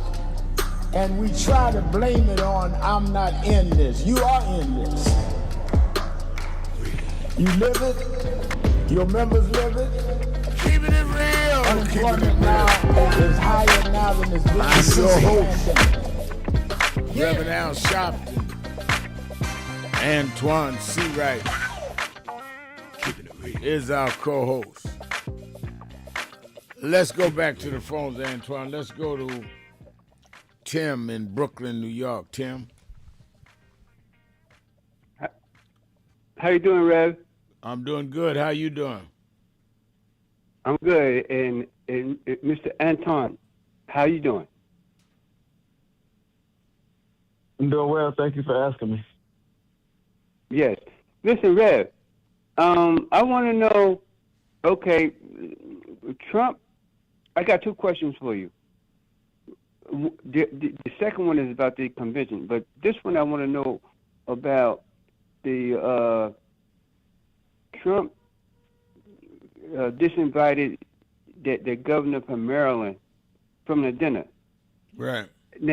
Now is the other Democrats is they going to be solidarity? Is they going to say they ain't going? Or the other the other governors say if he can't go, I can't go? I have not heard that either way. I do not know. I have not heard that either way. Rev, he got on. The governor from Maryland got on and said he was disinvited. I know that. He said it on my show. Dinner. Yes. You asked me whether the other Democrats are going. I don't know. Okay. All right. That's what. Okay. That's what I want to know. But the second question is about the convention. Is there? I mean, is there going to be a group rate for the NAN members on the hotel for the group rate? And you expect me to talk about that on the radio? If I give a group rate on the radio, it'd be everybody would be in a group rate. You really don't. You just playing with me, right? The way you do that is if you are a member, you call your chapter and find out what rate they've worked out. Different chapters have worked out different things. We got people coming from about last year. We had about 38 states. Rev, I didn't mean that, Rev. I apologize. I didn't know how that logistic worked. And group rates in terms of hotels and all vary from different states because different people would stay at different hotels.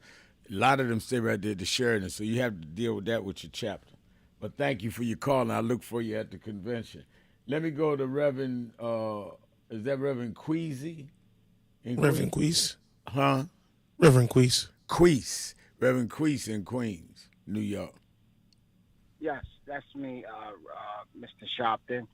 My point is, I'm a Democrat voter for so many years, and now that I'm changing my mind to becoming a voter for the Democrat Party. Wait a minute. You said you've been a Democratic voter. Now you're going to be a member of the Democratic Party. Okay, go ahead. I'm a Democratic voter, but I'm thinking about leaving as Democrat for many reasons, because I don't ever hear you speak the real stuff about the Democrat history. That they was the Ku Klux Klans, they was voted everything against the black people, like the 13, 14. So let me get this right. You voted Democrat. You voted Democrat. Yeah. Now you're gonna leave the party because they were in the Ku Klux Klan, and you didn't see anything they did. Then why were you voting for them? Because I was uneducated in that field. And let me educate you. I not only challenged them on the KKK, I have ran against them because I disagreed while you were voting for them. So you got your folks mixed up. We've done nothing but pressure on the Democratic Party. When I started National Youth Movement as a kid, we were marching on Democratic Mayor Ed Koch. And when we fought the cases in Howard Beach and Bensonhurst, we marching on Democratic Mario Cuomo. So you're right. You didn't have your history. I forgive you. Let's go to Rufus in Savannah, Georgia. Rufus, you're keeping it real with Al Sharpton. I mean, do your history before you call me. That's why I call it keeping it real. Go ahead, Rufus. Good evening. Good evening, everybody. Yes, I just wanted to speak about the video that Donald Trump put out about Mr. Obama and his wife. That in my opinion, Mr. Obama wasn't the target of that video. You can figure out who the target was. Why don't you figure it out for us? Who do you think the target was? Black people. You okay. about one Obama. Okay. Yeah. That was just, he just used Obama's face image in the persona of Obama to deliver it. But the message wasn't to Obama primarily. The message was, what he thought, what his thoughts was about black people, period. As for his popularity and things, and people are saying that, this is that is going on, and people are not really perceptive to him, and things are not looking good for them, and that's exactly what's happening. But now is the most dangerous part, because I'm a man of the scripture now, and this now is the most dangerous part, because according to Daniel 11:21, this vile man will never be given the honor of the kingdom. That's what the scripture says. He will never be. So he was never going to be given the full honor of the kingdom. This is where his ego and his self-centeredness is rising up in him, which makes him do real unsavory things. And now he's going to be more dangerous, because as his popularity and that agenda falls down, as it goes lower and lower, then they've already, the other brother there which you had already mentioned, they already executed 2 people on live TV. They already did that. Yep. They didn't execute 2 people on live TV for nothing. You know what I'm saying? The scriptures say he's gonna murder a whole lot more. Because what's going to happen now is when the agenda, when the witchcraft is wearing off now, that sorcery is wearing off the people. That strong delusion is wearing off of them. So and now when they start coming to themselves and demanding the change, this man is not going down. He ain't going down peacefully. This thing gonna be this thing. I'm just saying. I'm not telling nobody to do nothing. I'm just saying that just like people in our past some of our people in our past had to fall. We didn't get these rights by no blood being shed. Now. Right. A lot of our people got killed. That's right. You know it. You know it a little bit better than you. You're a little older than me. But you know it. I know it. I was raised up in the 60s. But you was raised up maybe 10 years. You about 10 years older than me, so you know as well as I know. And I was there for a lot of the late 60s and 70s. Get their boots on. Yeah. If you ain't gonna be committed, but this thing ain't gonna be easy now. It's not gonna be easy, and it wasn't easy for those ahead of us. He gonna go wild. Well, he just gonna have to go wild, because some of us going right at him. Thank you for your call. Let's take a break. We'll be right back. Keeping it real. Shopton. See right after this. Keep it real. Was not only the mother of the modern civil rights movement, she was the mother of this nation.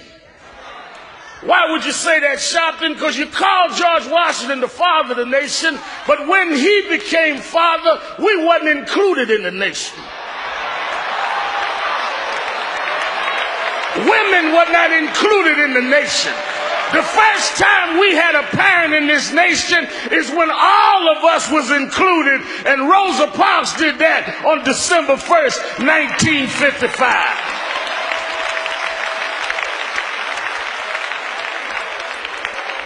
I heard somebody say Jim Crow is who she fought, and Jim Crow is still around.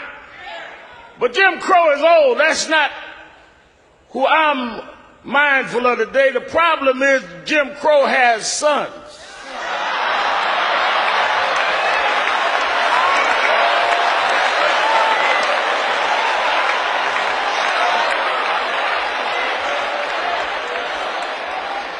The one we got to battle is James Crow Jr. Esquire. He's a little more educated. He's a little slicker. He's a little more polished. But the results are the same. He doesn't put you in the back of the bus. He just puts referendums on the ballot to end affirmative action when you can't go to school. He doesn't call you erase your name. He just marginalizes your existence. He doesn't tell you that he's set against you. He sets up institutional racism, where you have a nation respond looking for weapons in Iraq that are not there, but can't see a hurricane in Louisiana that is there.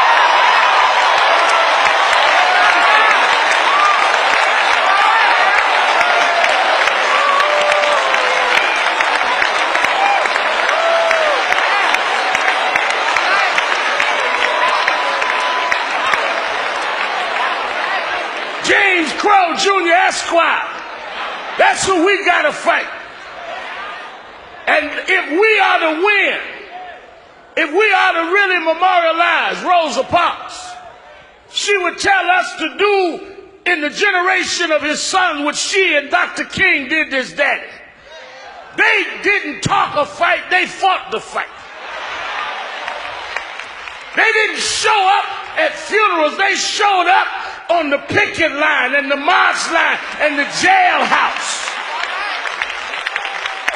It amazes me that we sit here acting like we don't have work to do. And that many of us in our own community are mocking her memory. They formed a movement when they had none of what we got.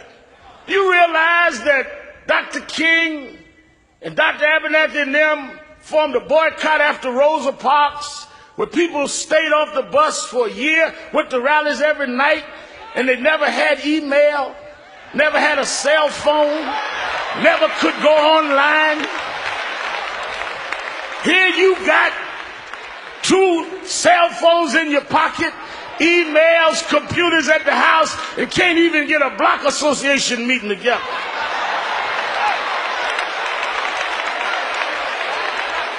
We got so much more that they gave us, and we're doing so much less with it. They went to vote when people were threatening their lives. Medgar Evers was shot dead in his driveway, left 3 children inside that never knew how it was to have a father in their adult years, died to give us the right to vote. Pregnant women marched through the streets of Birmingham. They sick police dogs on them to give us the right to vote. 4 little girls bombed in a church in Birmingham, Alabama to give us the right to vote. And here you are 40 years later in Detroit, Michigan. No dogs biting you, no bombs going off, no bullets, too lazy and ungrateful.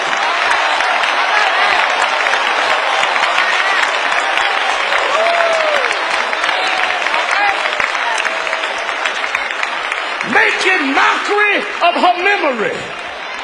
Making mockery of her memory. Nobody should have to beg you to vote. Nobody should have to beg you to stand up and protect the rights that they died and suffered to give us. You can't take care of one thing on the ballot in Michigan when they had to change the laws of all 50 states. You complaining about one referendum when they did a whole revolution and never fired one shot. And then you turn it around on each other. Why do I want my daughters to visit that stone? Because I want them to know black women are not hoes.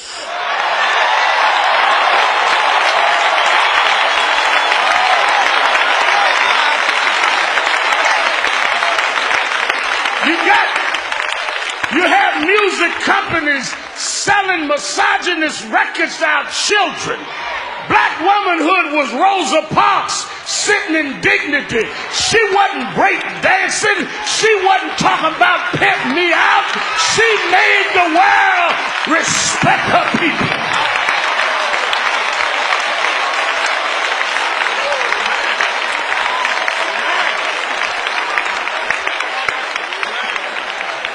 So I want to thank Reverend Jackson and Mrs. Jackson and others that taught us a little younger who Rosa was, and we got to pass that on. Now I want to challenge everybody here today that when we leave here, you ought to make a Rosa resolution. You ought to make one commitment in her name to yourself.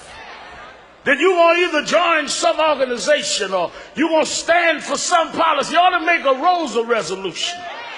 You ought to resolve that you're going to do something that'll make a difference because we're here because she made a difference. Most people come and go and we never come to say goodbye because their hellos didn't mean anything to us. But we're here because she touched every one of us. And we need to make a Rosa resolution. I said to some of the young rappers the other day talking to me about, well, you get on us about calling women out their names. I said you need to come and know the story of a dignified woman. They made the excuse me at Kilpatrick, said, well, you know, we love Aretha and that. Antoine Seawright is our co-host. Antoine, explain to people you're a political strategist of some renown.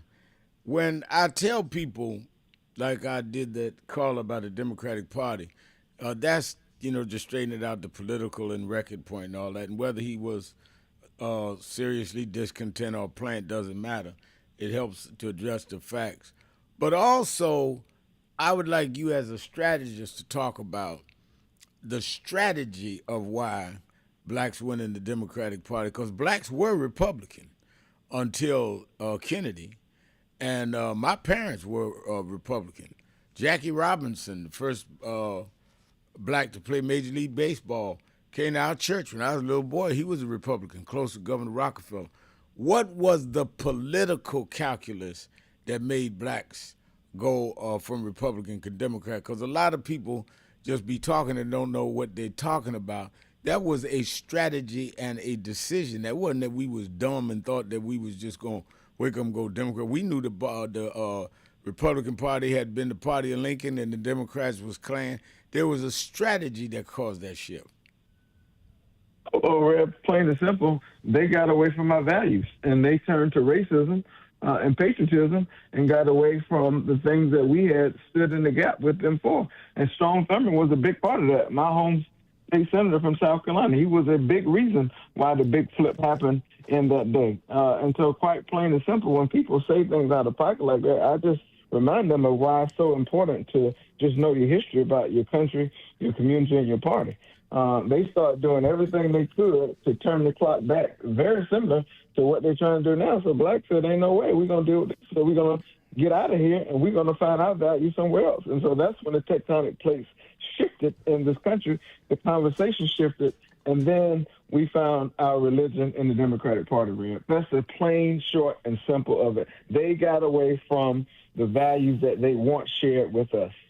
The fact, that's correct. The fact to back up what you're saying is that the Republicans refused under Eisenhower to deal with civil rights.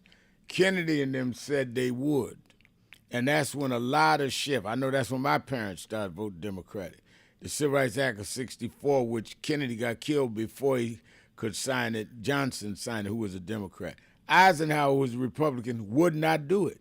Harry Truman desegregated the armed services, who was a Democrat.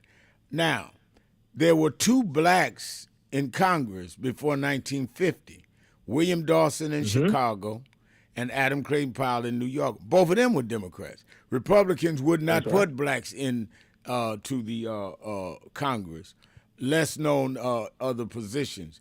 So as we began to see who would share power with us, like Adam Powell, Democrat, like Will Dawson, Democrat, then we went with where it wasn't like we were on the Democrat side. We was on our side. That's where we get the most. Let's fast forward 2026.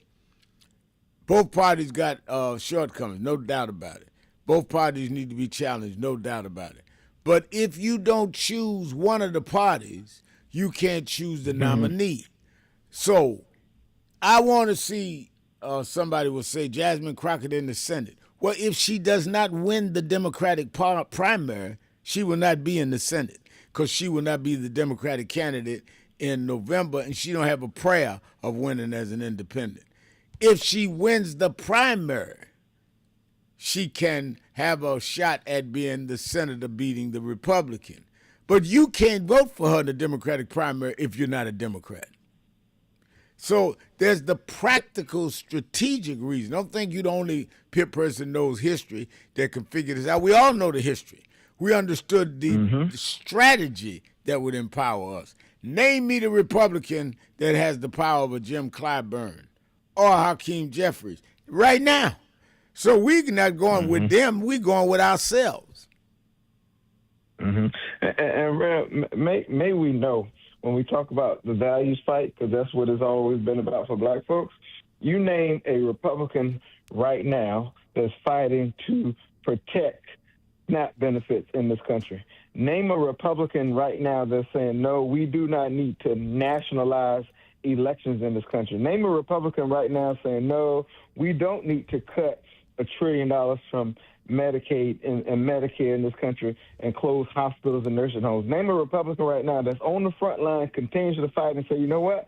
ICE has overreached. We need to reel them in. I mean, all these things, when people start saying the Democratic Party ain't doing this, ain't doing that, I ask them, well, who the hell do you think are fighting for you every single day? Is Democrats fighting to rein in ICE, fighting to preserve your health care, fighting for your voting rights, fighting to protect SNAP benefits, all these things that impact you on a daily basis, it's the Democratic Party. So when people say the Democratic Party ain't doing nothing for me, I ask them, well who the hell, what the hell are the Republicans doing for you?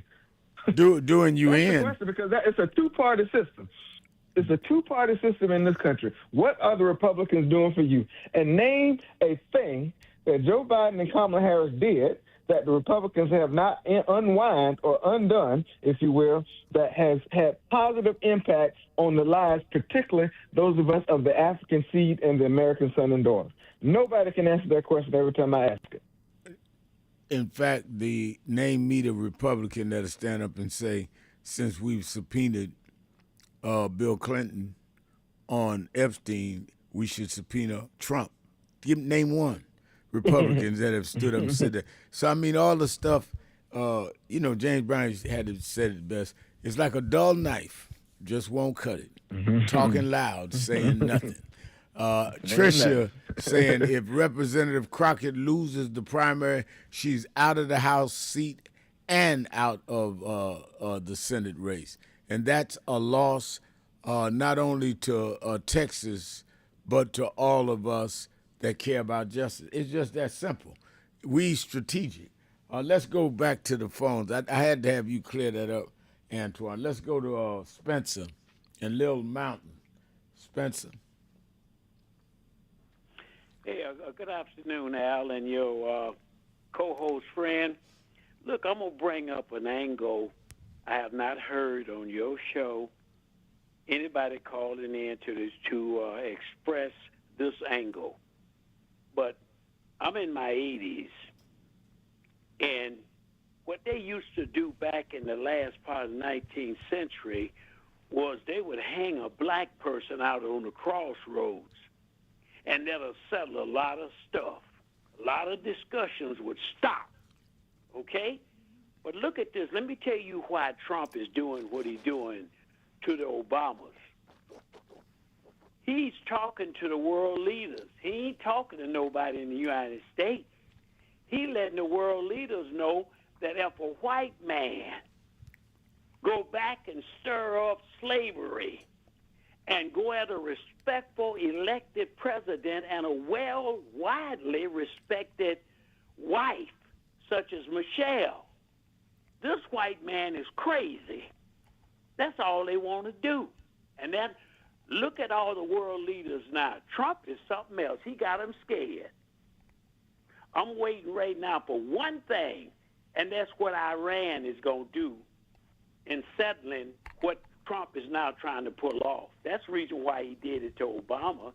And plus the Maxwell case, he wanted to let people know, well, quiet it down, back it off, because I'm crazy.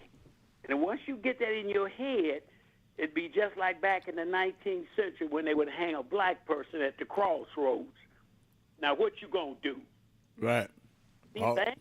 No, that is very true. I think that, thank you for your call. I think that that's true, that he did want to send an international message, but he also wanted to send one in the States.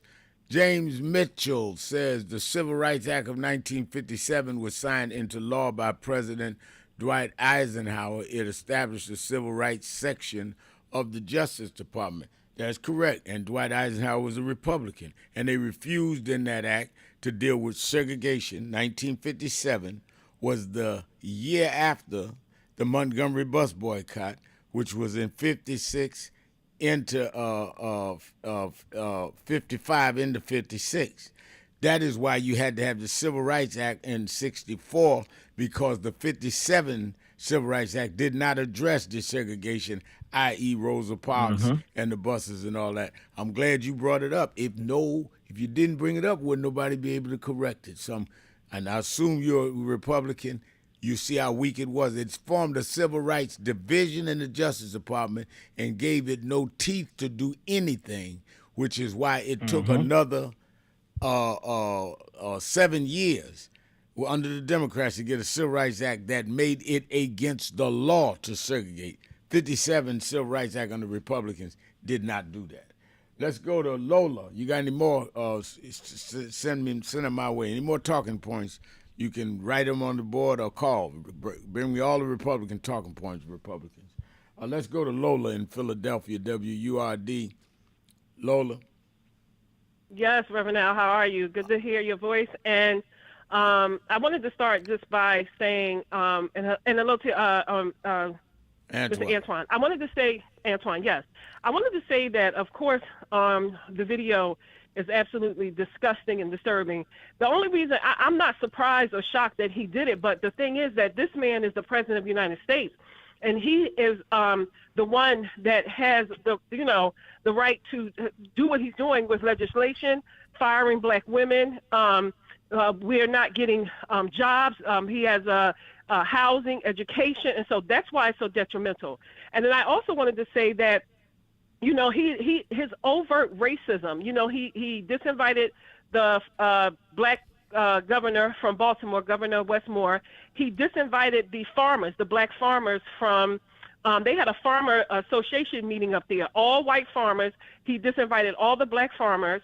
So not one black farmer was in that meeting. So he's outright this overt racism is what's, I think, shocking a lot of people in my generation and the people that's younger, because even though they know about racism and we know about Jim Crow and we know that everything that happened, I think this is the first time that they are actually seeing a president. They didn't live through like Nixon and all those other presidents. So they're just seeing the first time that in 2025, 2026, and then in 2016, that this president is doing this. And all this stuff that he's doing is against black people. And like that gentleman said who just called, it was a signal about Obama too. He was also calling former President Obama and his wife that horrible thing, the monkey. But he was signaling that to black people to say to these corporations, they're nothing, they're animals, so don't give them anything. Don't treat them any type of way. Oh, yeah, you're right. Yeah. You're right. Thank you for your call. Let's take a break. Keeping it real. Shopton, see right. Be right back. That I want to end. He talked about the dry bones in the valley. I'll tell you that. The only reason that the wind could blow life into the bones is because at some point they had to be connected. If the wind had blown into a disconnected body, it still wouldn't have worked.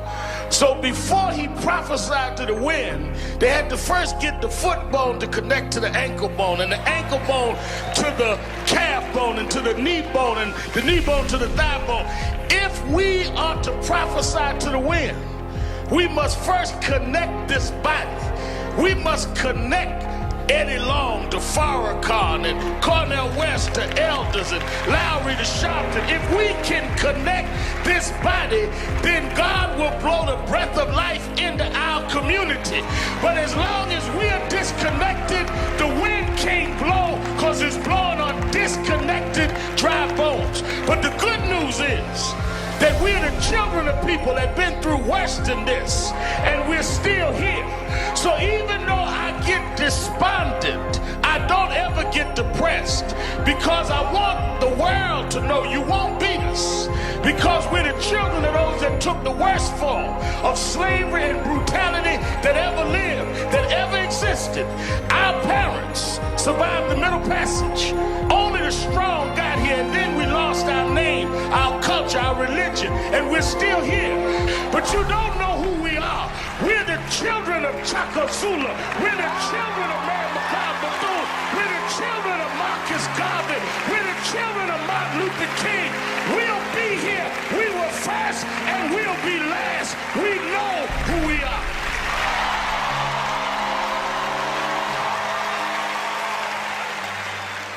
So who is Al Sharpton anyway? Who is this 33-year-old preacher without a church? A number of black New Yorkers as well. He is little more than a pudgy exhibitionist who can be counted on to show up, bullhorn in hand, at every racial incident.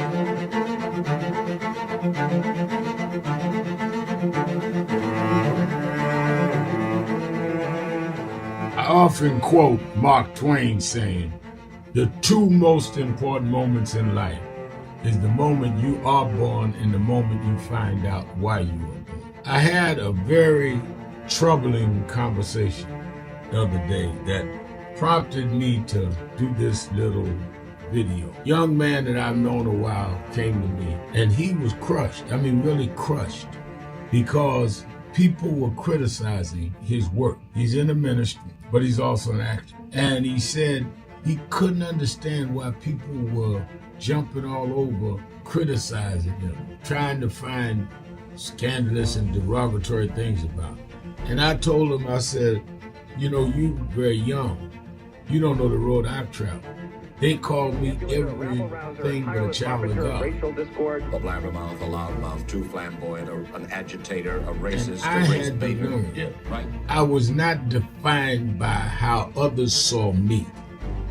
I was defined by how I saw myself and whether I was being true to myself. Some of you watching this don't like me. And it doesn't matter as long as I know what I'm doing and I like me for being real.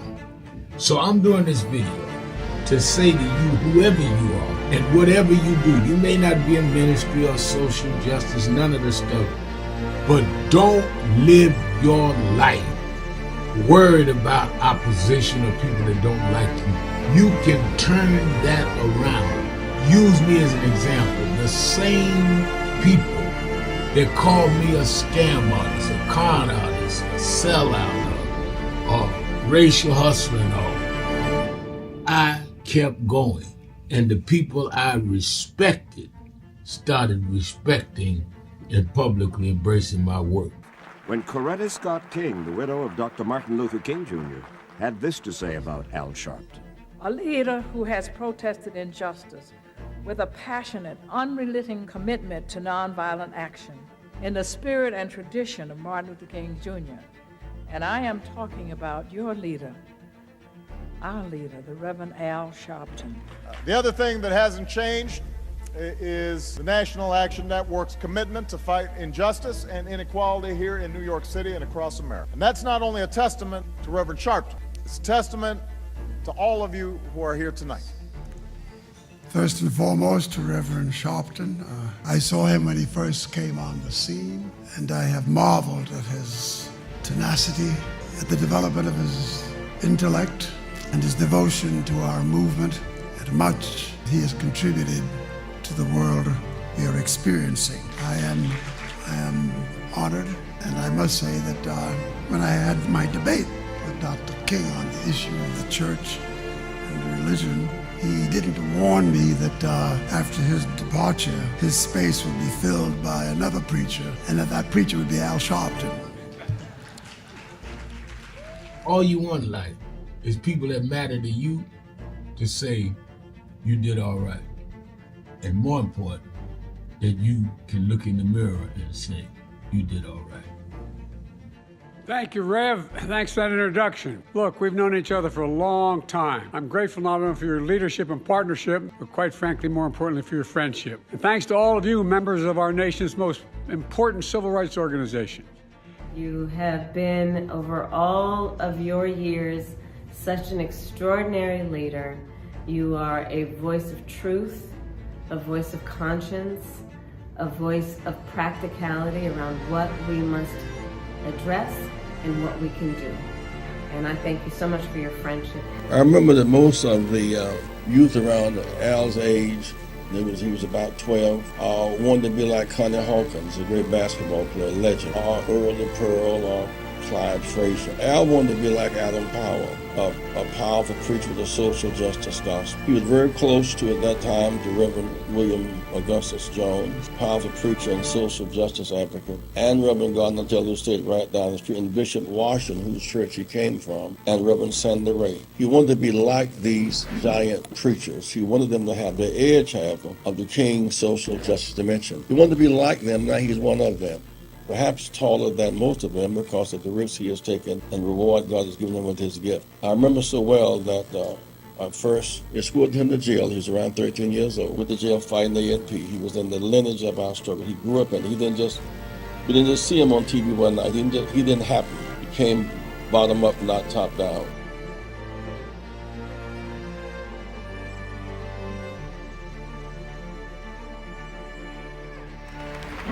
Reverend Sharpton, how do we begin to make peace with our past?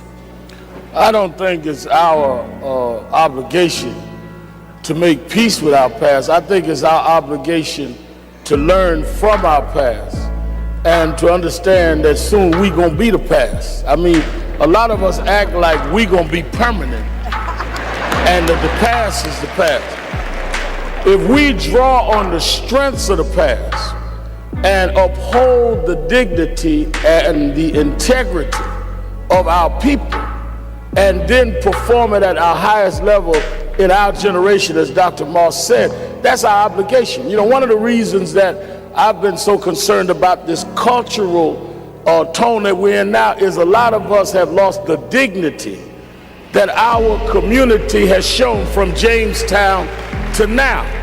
I've questioned some of the artists that no longer sing to uplift us.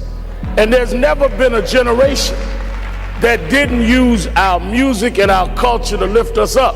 And the excuse is where they say, well, we just want to show what's there. But we never just accepted what was there. We always looked at what was there and looked through it and brought our people the way it needed to be. So in slavery time, we were singing Go Down Moses and Swing Low Sweet Chariot. We wasn't singing about the cotton picking nigga in the field. That's what we saw, but that's not what we sang. In slavery,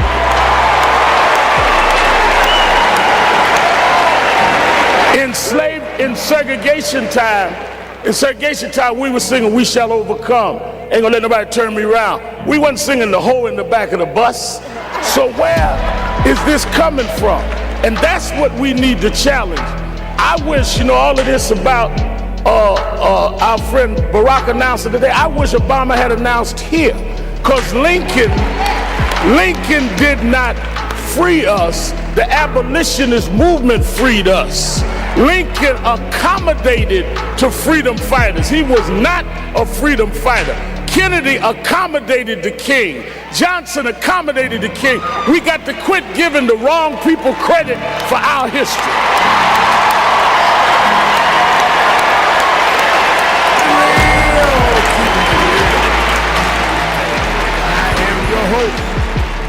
Reverend Al Sharpton, and we have our co-host Antoine Seawright is our co-host. Antoine, give our listeners and viewers the status of where we are in terms of the negotiations around the Affordable Care Act and around ICE funding. We're supposed to have something in 2 weeks. We're almost a week in. What does it mean if we do get it? Do get some compromise? And what does it mean if we don't? And could we end up going back into a government shutdown over these issues? We could certainly end up in a partial government shutdown. I say partial because it would be more of an agency shutdown, meaning the Department of Homeland Security could shut down if Democratic demands are not met. And those demands have been very simple. Quite frankly, ICE agents wearing body cams. They must have identification, unmasked. They cannot enter into businesses or homes without a warrant. And then just a real sense of accountability at the agency is what Democrats have asked for. Most of those demands, the leaders in the Republican Party have said, no way, Jose. So we are likely headed towards a big showdown that could end up in a shutdown. And while that's happening, Reverend Al, on February 1st, the U.S. Department of Agriculture announced some changes to SNAP benefits in this country and how you can apply and how you can continue to have them. For an example, veterans and seniors are now required to have a work requirement of a certain amount of hours per month. I forget the number. So that means that people who have served this country and put their life on the line, the so-called Patriot Party, is now saying you must work a certain amount of hours per month to get your benefits. For our seniors who've earned the right in many ways to receive those benefits, who can't afford to live because of this Republican majority, they're now saying you have to work a certain amount of hours in order to receive those benefits. As it relates to the Affordable Care Act subsidies, those subsidies have not been increased. As one major healthcare CEO told me over the weekend, America is really going to feel the cliff around March or April, because that's when most of the plans start to take effect, and that's when people start using those plans. And so we're going to see a real cliff with hospitals, nursing homes, rehab facilities, and people's just general care when it comes to the healthcare industry. So there's so much going on, not to mention, Reverend Al, what you see, the social unrest in the streets because of the killings and the shootings in Minnesota, the way this right-wing activist court has ruled on many ways as it relates to some of the immigration policies in this country. And as I said in the earlier hour, an internal DHS report, internal, meaning their report, has said that out of the 400,000 people ICE has arrested, less than 14% have no criminal history. And so all this big talk from President Trump and Vice President Vance about we're getting the bad guys out, we're going to arrest the most extreme people in this country and get them out, well, that has not been the case according to their own research. And so all the fluff and game to get elected and to move the country from a red meat perspective has been just that, fluff and game to this point. And as a result, 12 people shot, 5-year-old arrested in handcuffs, 2 people executed on camera, and quite frankly, U.S. citizens being treated like second-class citizens and denied the right of due process. Let's go back to the phone. Let's go to one of the best activists I know in the country, the Princess of Chicago, Sister Pam. Pam, you're keeping it real with Sharpton and C-Right. Thank you so much, Reverend Sharpton. I appreciate it. And hello to you, Antoine. I hope everything is well. Overall, I am well, but, still upset and still fighting. First, let me just say this to those out there, Reverend Sharpton. Every year I've been saying that I wanted to get to your conference, and now I'm in a position that I probably won't be able to because I'm helping to facilitate and coordinate some illnesses with 2 family members who are suffering from serious illnesses. And I only say that to tell people, make the plan and just do it. Because I kept putting it off. You always think next year. And so now I'm at a point where it would be difficult for me to do that, but I'm always encouraging other people, and I will be sending a donation, Reverend Sharpton, to make sure maybe someone else can go. I appreciate it. So, but I just wanted to tell people that just go, make plans and just go. And so one of the things we're doing for people like you that can't come and send a donation, we're doing this HBCU tour, and I've done about 3 cities. They're doing, I think they're in the 12th city. I rejoin them next week, and we're sponsoring some of the students from the HBCUs to the conference, covering their travel and their hotel and all, because we don't want the fact that students don't have money for them not to go, and some of the HBCUs can help sponsor. Some don't have a budget for it, and we're going to compensate that so we have a lot of younger students at the conference. We have our own youth departments in each chapter, but I want to bring in some young people that are not in NAN to be part of the conference.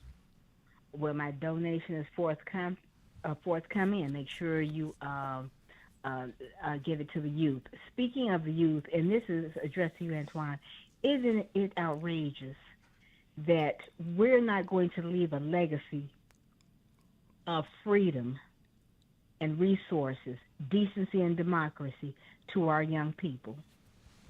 That is the tragedy of this.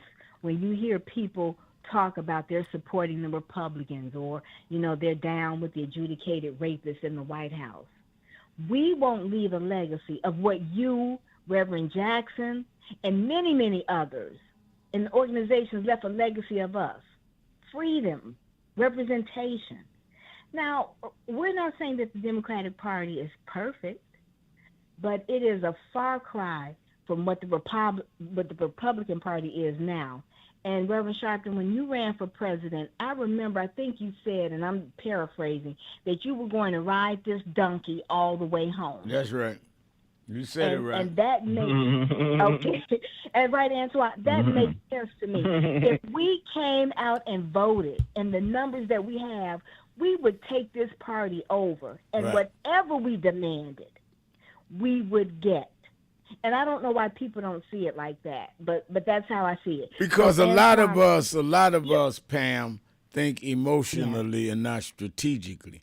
I ran in 2004, and you're right, at my keynote speech at the Democratic Convention, I said that the Republicans wouldn't help us.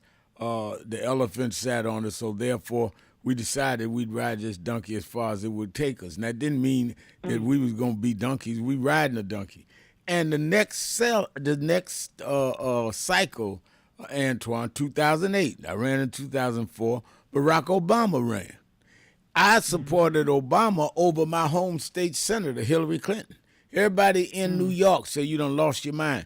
You got to live with the Clintons. But I was not going to be part of stopping a brother like some blacks went against me.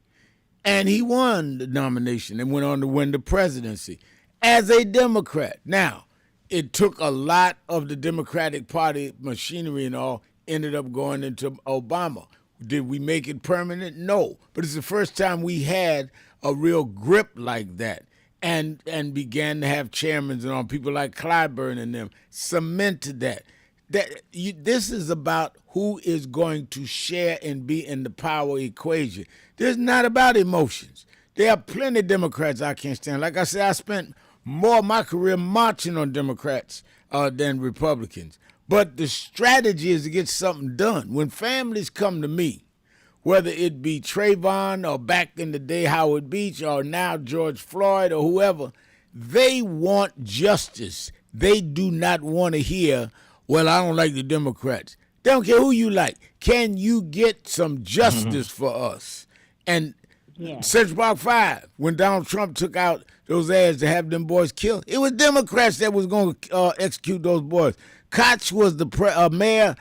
Mario Cuomo was the governor. So we cannot get caught up in foolishness. Pam, I'm going to hold you over because we need to finish this. We got to stop thinking emotionally and start thinking strategically. Let's take a break. We'll be right back. Keeping it real. Shopton. See right. Be right back. Welcome back, everybody. My next guest is a TV and radio personality. He's an activist and the author of a new book, The Rejected Stone, Al Sharpton and the Path to American Leadership. Please welcome my friend, Reverend Al Sharpton.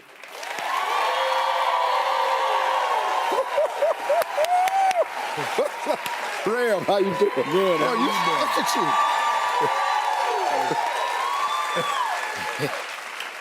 How you doing, man? I'm good. How are you? Boy, you getting sharper and sharper. No, I'm trying to be like you. Man, I'm trying to get my weight together, man. You look good. How much weight have you lost? All told, about 120 pounds. That's been great, man.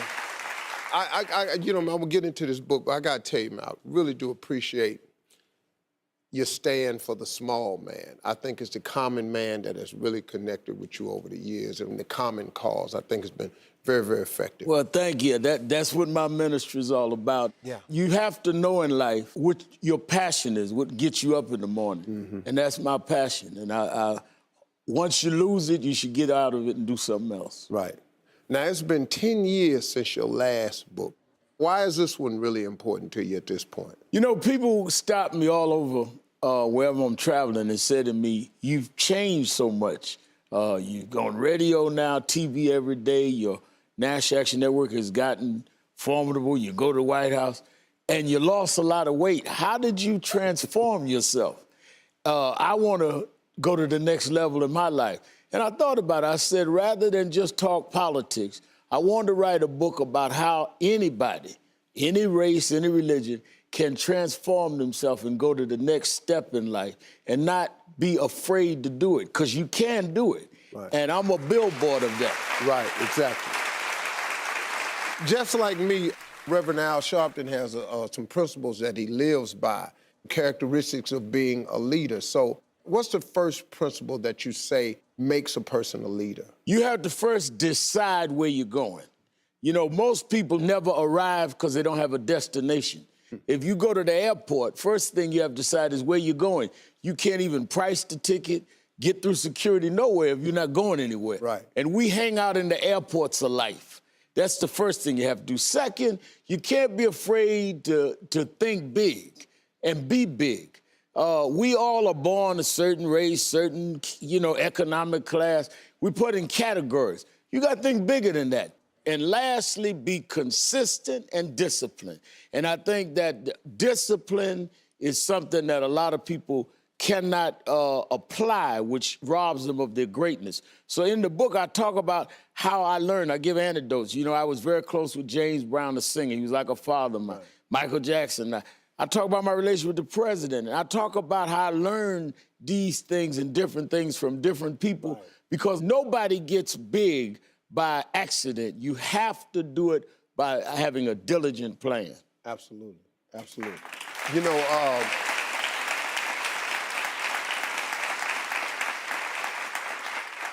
it's that thinking big part that stops a lot of people, because they see themselves in their environment only.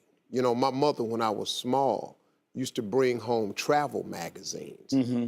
And my father didn't understand, why you buying all these travel magazines? We ain't got no money to go to these places. She said, it's for Steve now, the kids.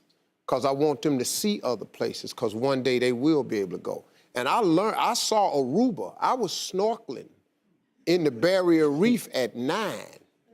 No money to get there, but it was them making me see it. You know, the rejected stone comes from the Bible. The rejected stone to be the cornerstone. We've all been rejects, whether in our homes, whether in our jobs, whether in our life. And what I've learned is you can be the biggest reject in the world. Media used to demonize me. But if you learn to embrace and accept yourself, then soon the world will have to join your embrace. So I found I couldn't be somebody else. So I fell in love with Al Sharpton. I've been the president, chairman of the board, secretary, and only member of the Al Sharpton fan club. But we made it. Well, I'll tell you what, you got another fan in me, my friend, because you have taught me so many things, and you have come to my aid in some really dark moments. I thank you for your friendship. Thank you.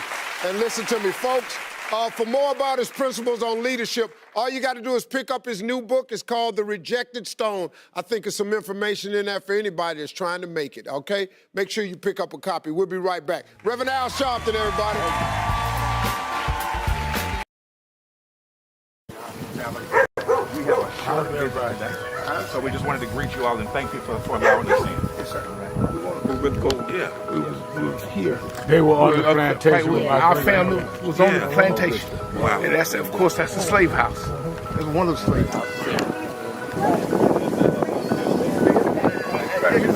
Sir, it's been 13 years. That's right. Good to How see you been? Doing fine. Good.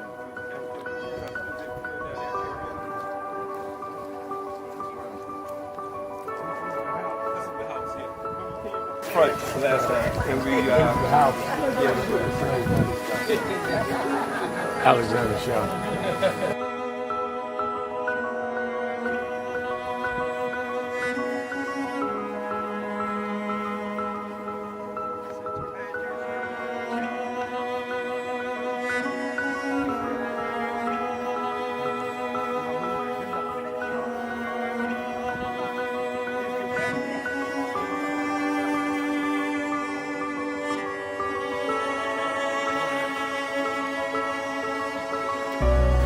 How many slaves were staying there? I have no idea.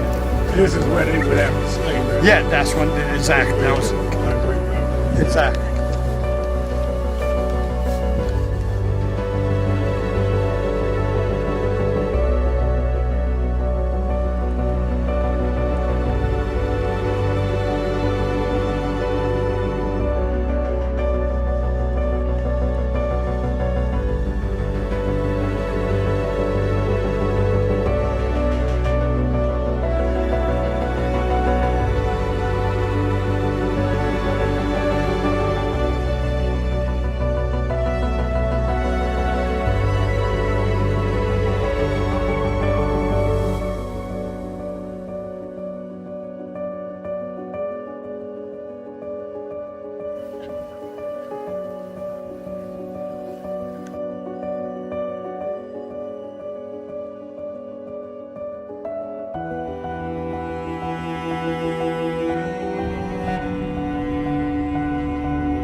The two people that most influenced my life are from South Carolina, James and Jesse. Jesse right up the road from me. I went for his mother's funeral. Jesse walked me to my mother's casket. Wow. To South Carolina. That's the balance of my life, James and Jesse. Yeah. Civil rights, shoulders. But also where your people from too. Literally. Yeah, right. And when I knew Jesse was from James, you know, I started president. Yeah. And James had died before I knew about it in South Carolina. Oh, really? Yeah. James died December 25th. He died Christmas Day, 06. And they came to do the story for February of 07.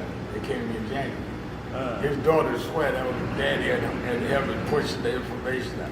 Wow. And I called Jesse and told him, do you know that my great-grandfather was a slave about 45, because Greenville right up to I-20. He said, I told you we was connected. That's why you got to listen to me. But, that I want to end. He talked about the dry bones in the valley. I'll tell you that. The only reason that the wind could blow life into the bones is because at some point they had to be connected. If the wind had blown into a disconnected body, it still wouldn't have worked. So before he prophesied to the wind, they had to first get the foot bone to connect to the ankle bone, and the ankle bone to the calf bone, and to the knee bone, and the knee bone to the thigh bone. If we... Reverend Al Sharpton, Antoine Seawright is our co-host. Let's go back to Pam. Go ahead, Pam.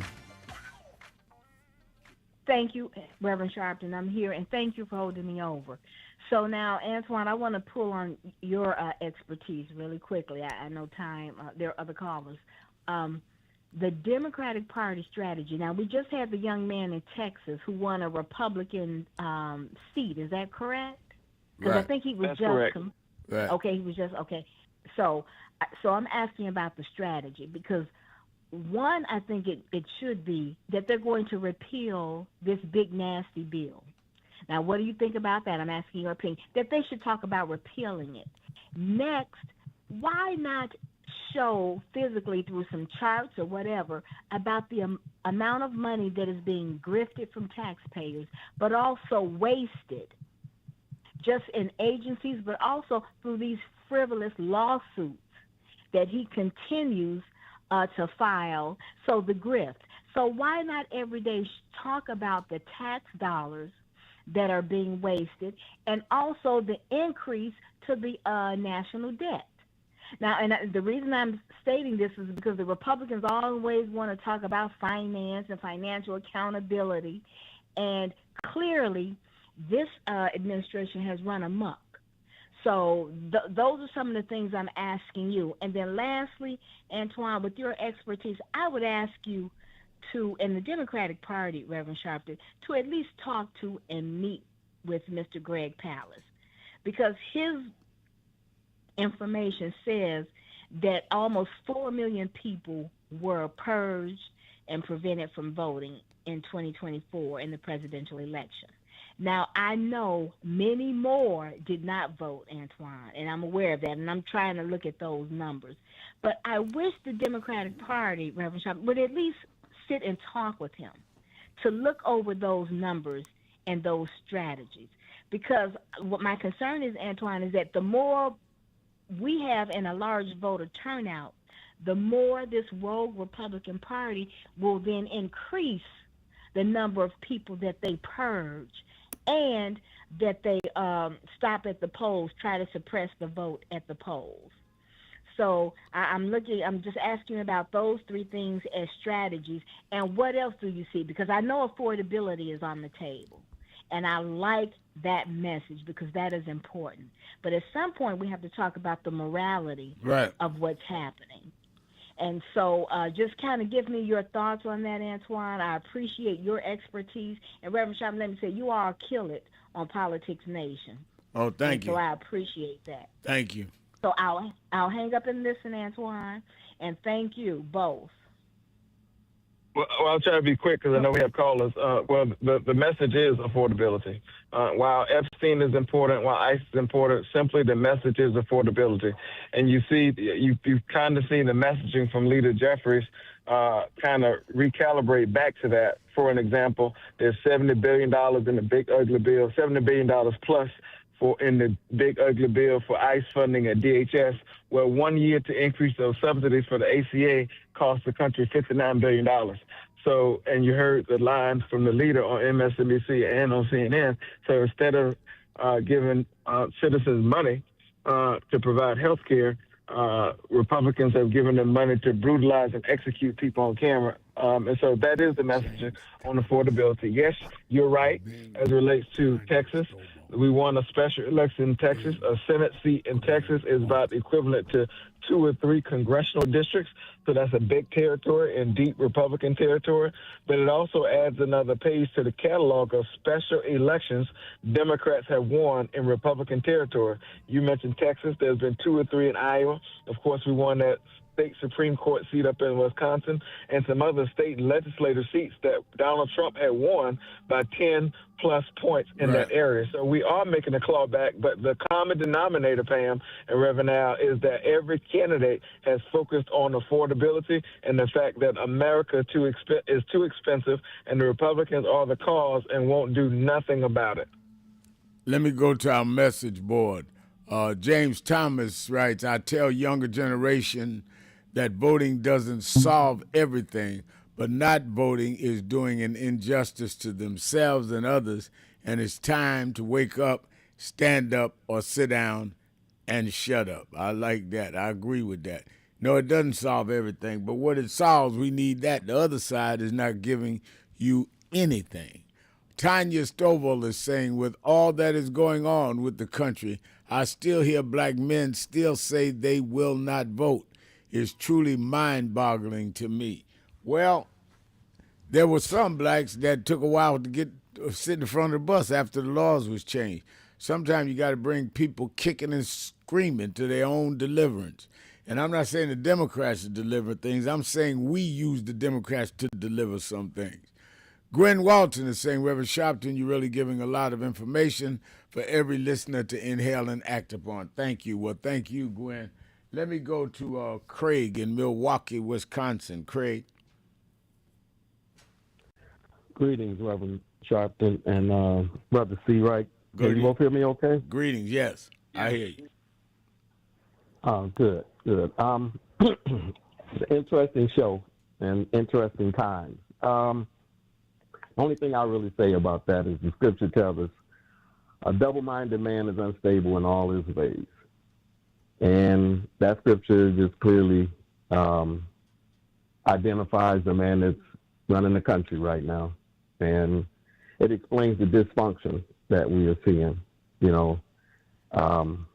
I think our ancestors and the things they went through prepared us for this. But the reason for my call is I've been calling for several years now, sharing with you that I lost my son back in 2012, that he had been murdered was choked similar to the brother on the train in New York. He was 16 at the time. You may remember several times I've contacted you and told you we were fighting for justice. Well, on January 15th of last month, this year, they were charged and they pled guilty to, yes? Yeah, who was charged? Oh, so there were, at the incident took place, there were 3 white adults who choked my son to death. His name was Corey Stingley. If you have a way that I can get you a copy of the ProPublica story, I'd be glad to send it to you. But these 3 individuals, one of them has died already. He actually died about 3 years ago. And that is a significant part of the story. So they pled guilty? Yeah, they pled guilty to felony murder and unlawful imprisonment. And we also participated in this restorative justice program. We entered into what they call a DPA, a deferred prosecution agreement. And some of the reasoning behind that was in order to get to this point, to be honest. It took a lot of work.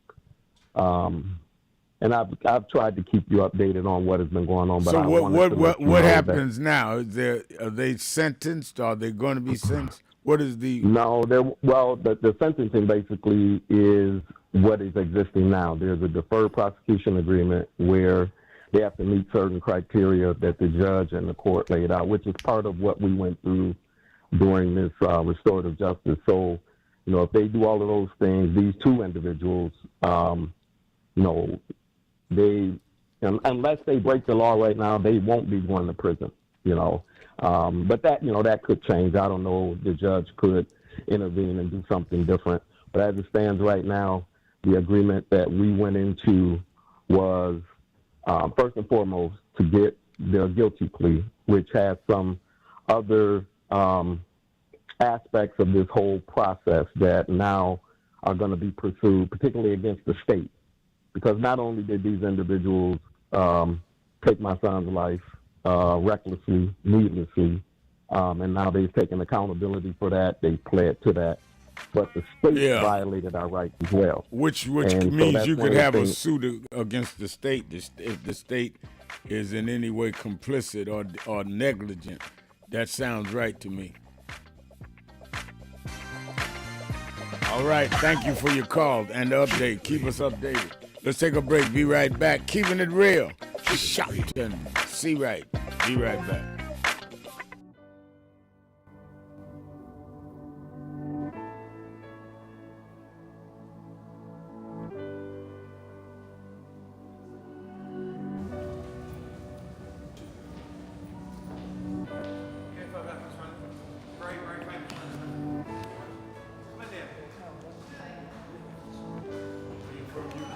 London, yeah. We've got many problems there. We need you over our side. Yeah, you're invited anytime, please. Whenever you want to come. There we go. Dice! What's up, Doc?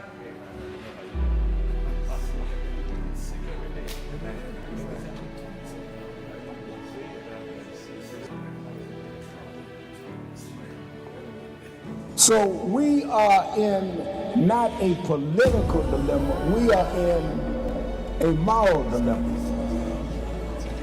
And if the black church does not come with a prophetic voice, then who's going to do it? We can go through all the data, all the statistics, all we're going through in the workshops, but the question is, where is the action going to be? We all believe in Jesus.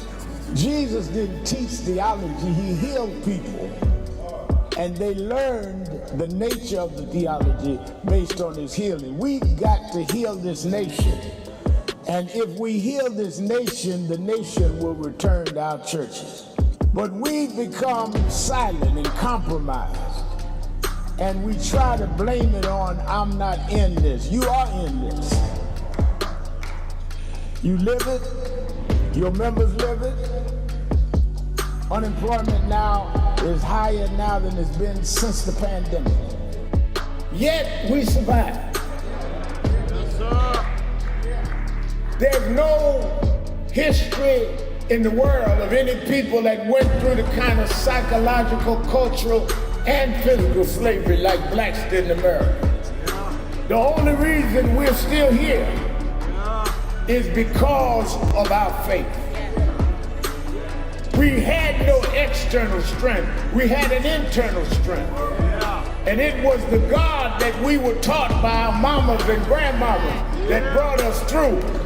And I don't care who's sitting in the White House, we cannot betray the God that brought us through.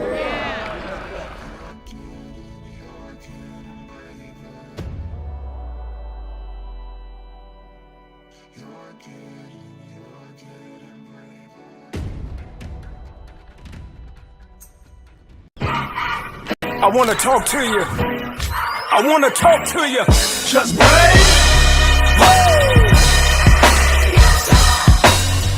I believe that. Good morning, everybody. I hope the coffee has kicked in by now. I want to start by thanking your leader, the Reverend Al Sharpton, and everyone at the National Action Network for 35 years of standing up for civil rights and opportunity for everyone. And I couldn't be more grateful for the way that you have blessed the lives of so many, including mine. As we look today on King Day, let us not forget that we had to struggle to even have this day. They did not wake up one morning and say, let's give a federal holiday to Martin Luther King. People petitioned, people marched.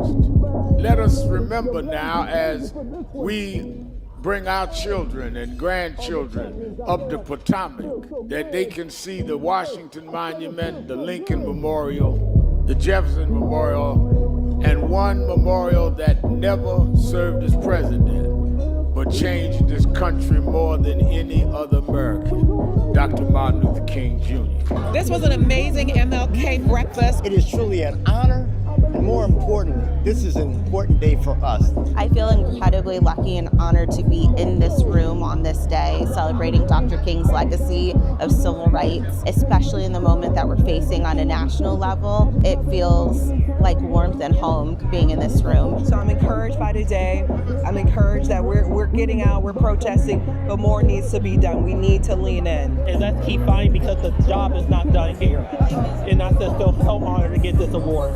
It's not about getting an award, it's about doing the work. And let's keep up with the work.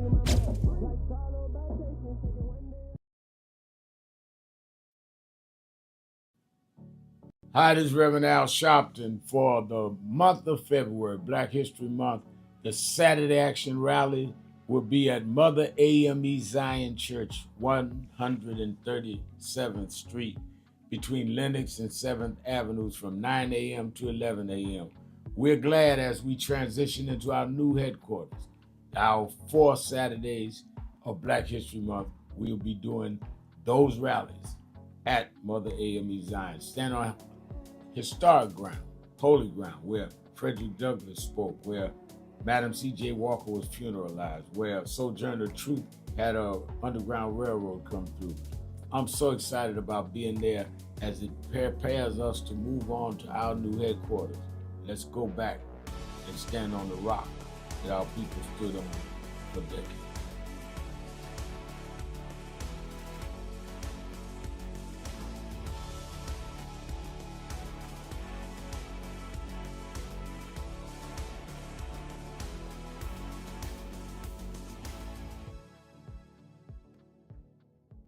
Hello, New Orleans.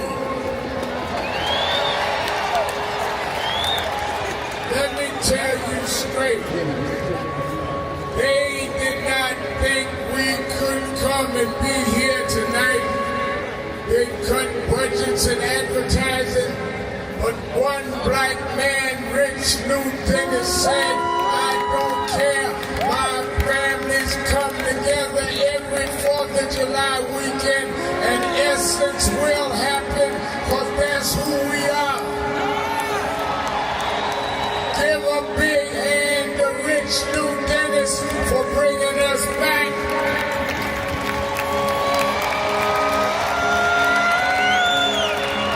Why do we come? Because the essence of who we are is essential to what made this nation. We built this nation. We made this nation. We created the essential dollars that this nation lives off of. We don't care what bill they pass. We will not back up. We will not back down. We will not give in. We will not be chased out. We don't care who's in the White House. Keeping it real. I am your host, Reverend Al Sharpton. Antoine Seawright is our co-host. Don't forget, Politics Nation with Al Sharpton live at 5 p.m. Eastern Time every Saturday and Sunday on MS Now. Had 2 action-packed shows. Don't waste your time. We only get people that are in the thick of what we're talking about. If it's in the Senate, we get the senators. As we had the governor of Maryland. We don't play just talking to my friends. We want to get information and challenge that information and have a challenging show. So watch it every Saturday and Sunday at 5 p.m. Eastern Time on MS Now.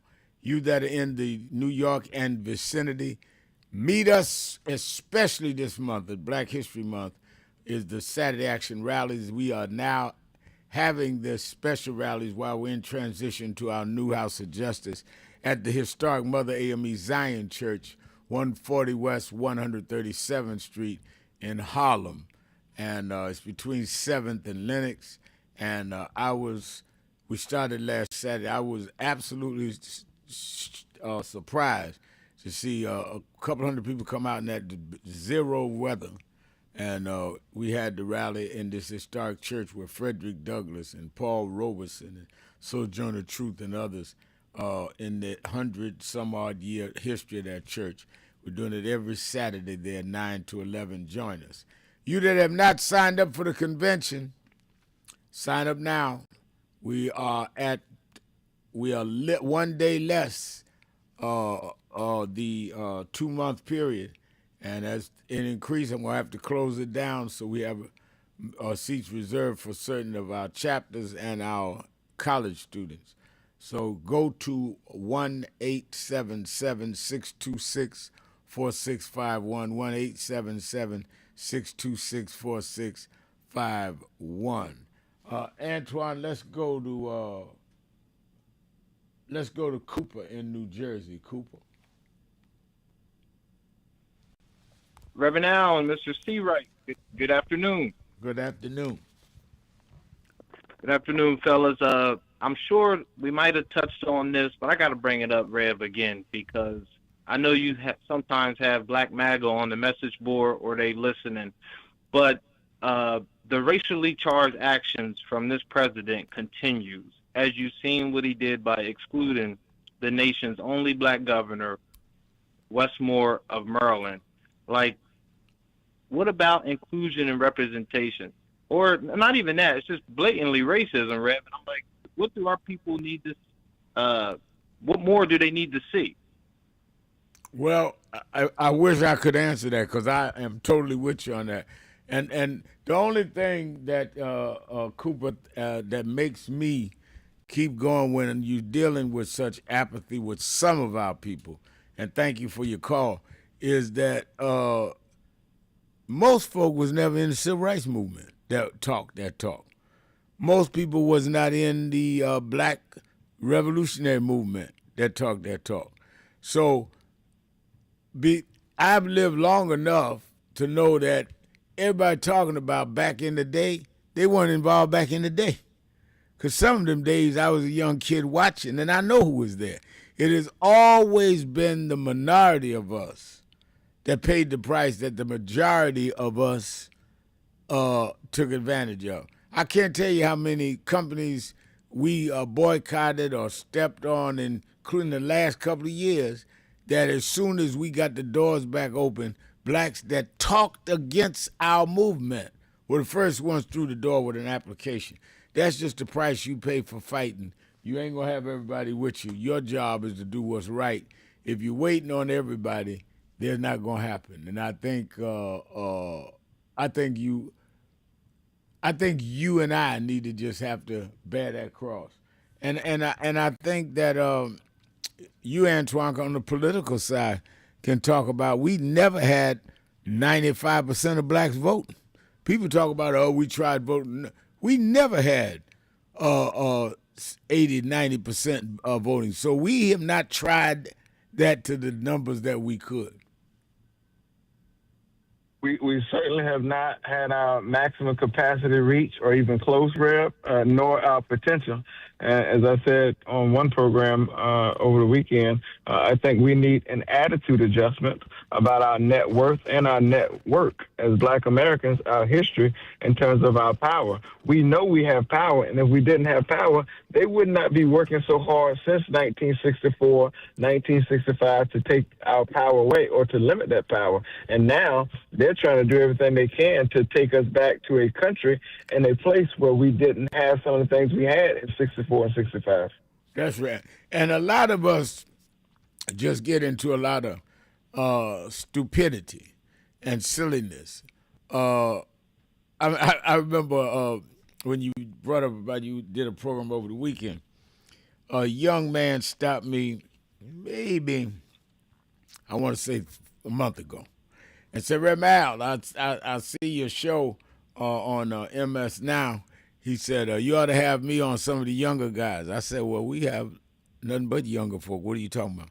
He said, yeah. I saw Seawright. He mentioned you by name, and he mentioned, other person that they're not on, so I won't mention their name. He said, but I'm talking about you should have me on, talk about fresh ideas. I said, okay. And what are your fresh ideas? He said, well, we get on the show and we talk about it. I said, no. we don't do auditions. What are your fresh ideas?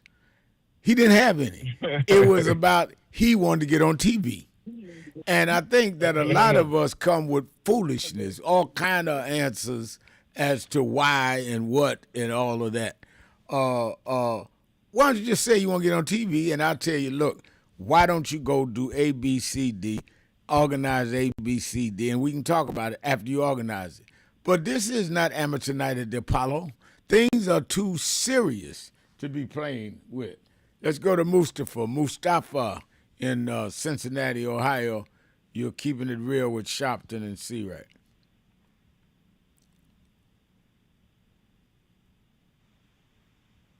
Is Mustafa there? I got him up. He answered. Hello? Right here. Good afternoon. Yes, sir. Good afternoon. Good afternoon. Yes, sir. Yeah, you know, I saw that complete video that the Trump administration put out. I don't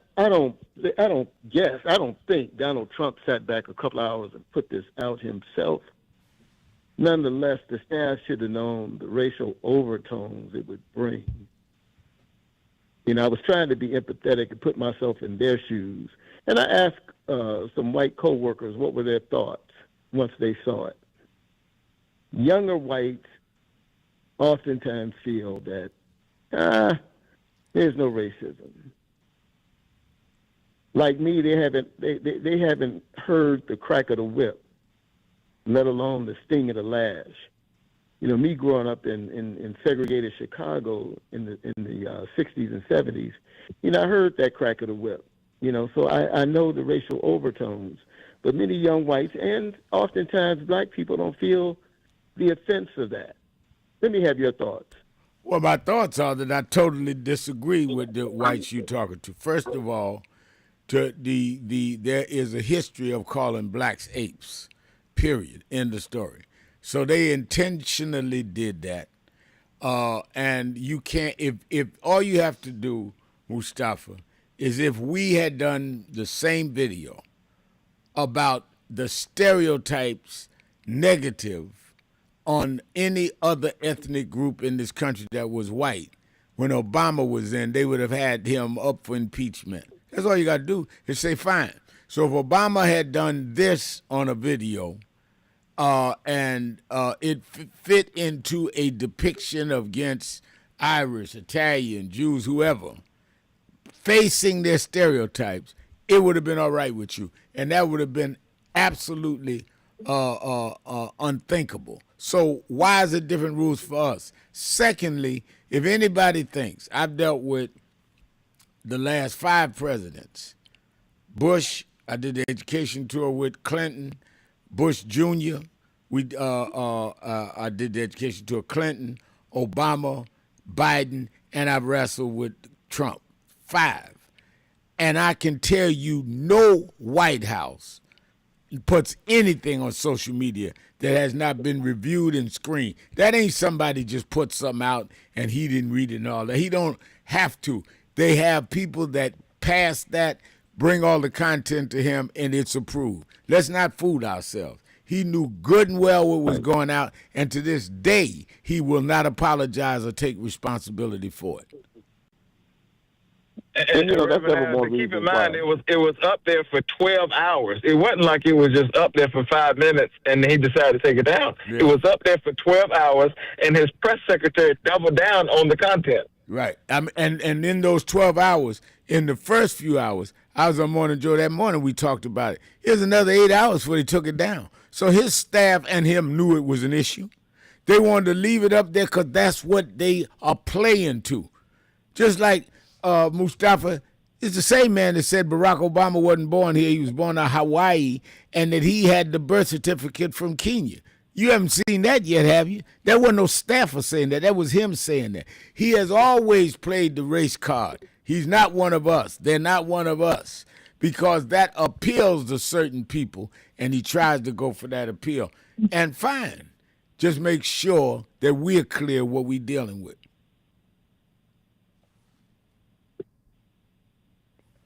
Vote and get this man out of office, man. Thanks for taking my call. All right, Mustafa, always good to hear from you. Well, we're about out of time. And again, I want to thank Antoine Seawright, who stays in the trenches and does the work as lays out the strategy. Let me thank all of you that called in, listened in, you that called in and couldn't get through, but hung in there anyhow. Remember, whatever you do, wherever you go, however you feel, tell somebody, tell anybody, tell everybody. Reverend Al told you personally, keep it real. Keep it real. Keep it real. Talk to you tomorrow.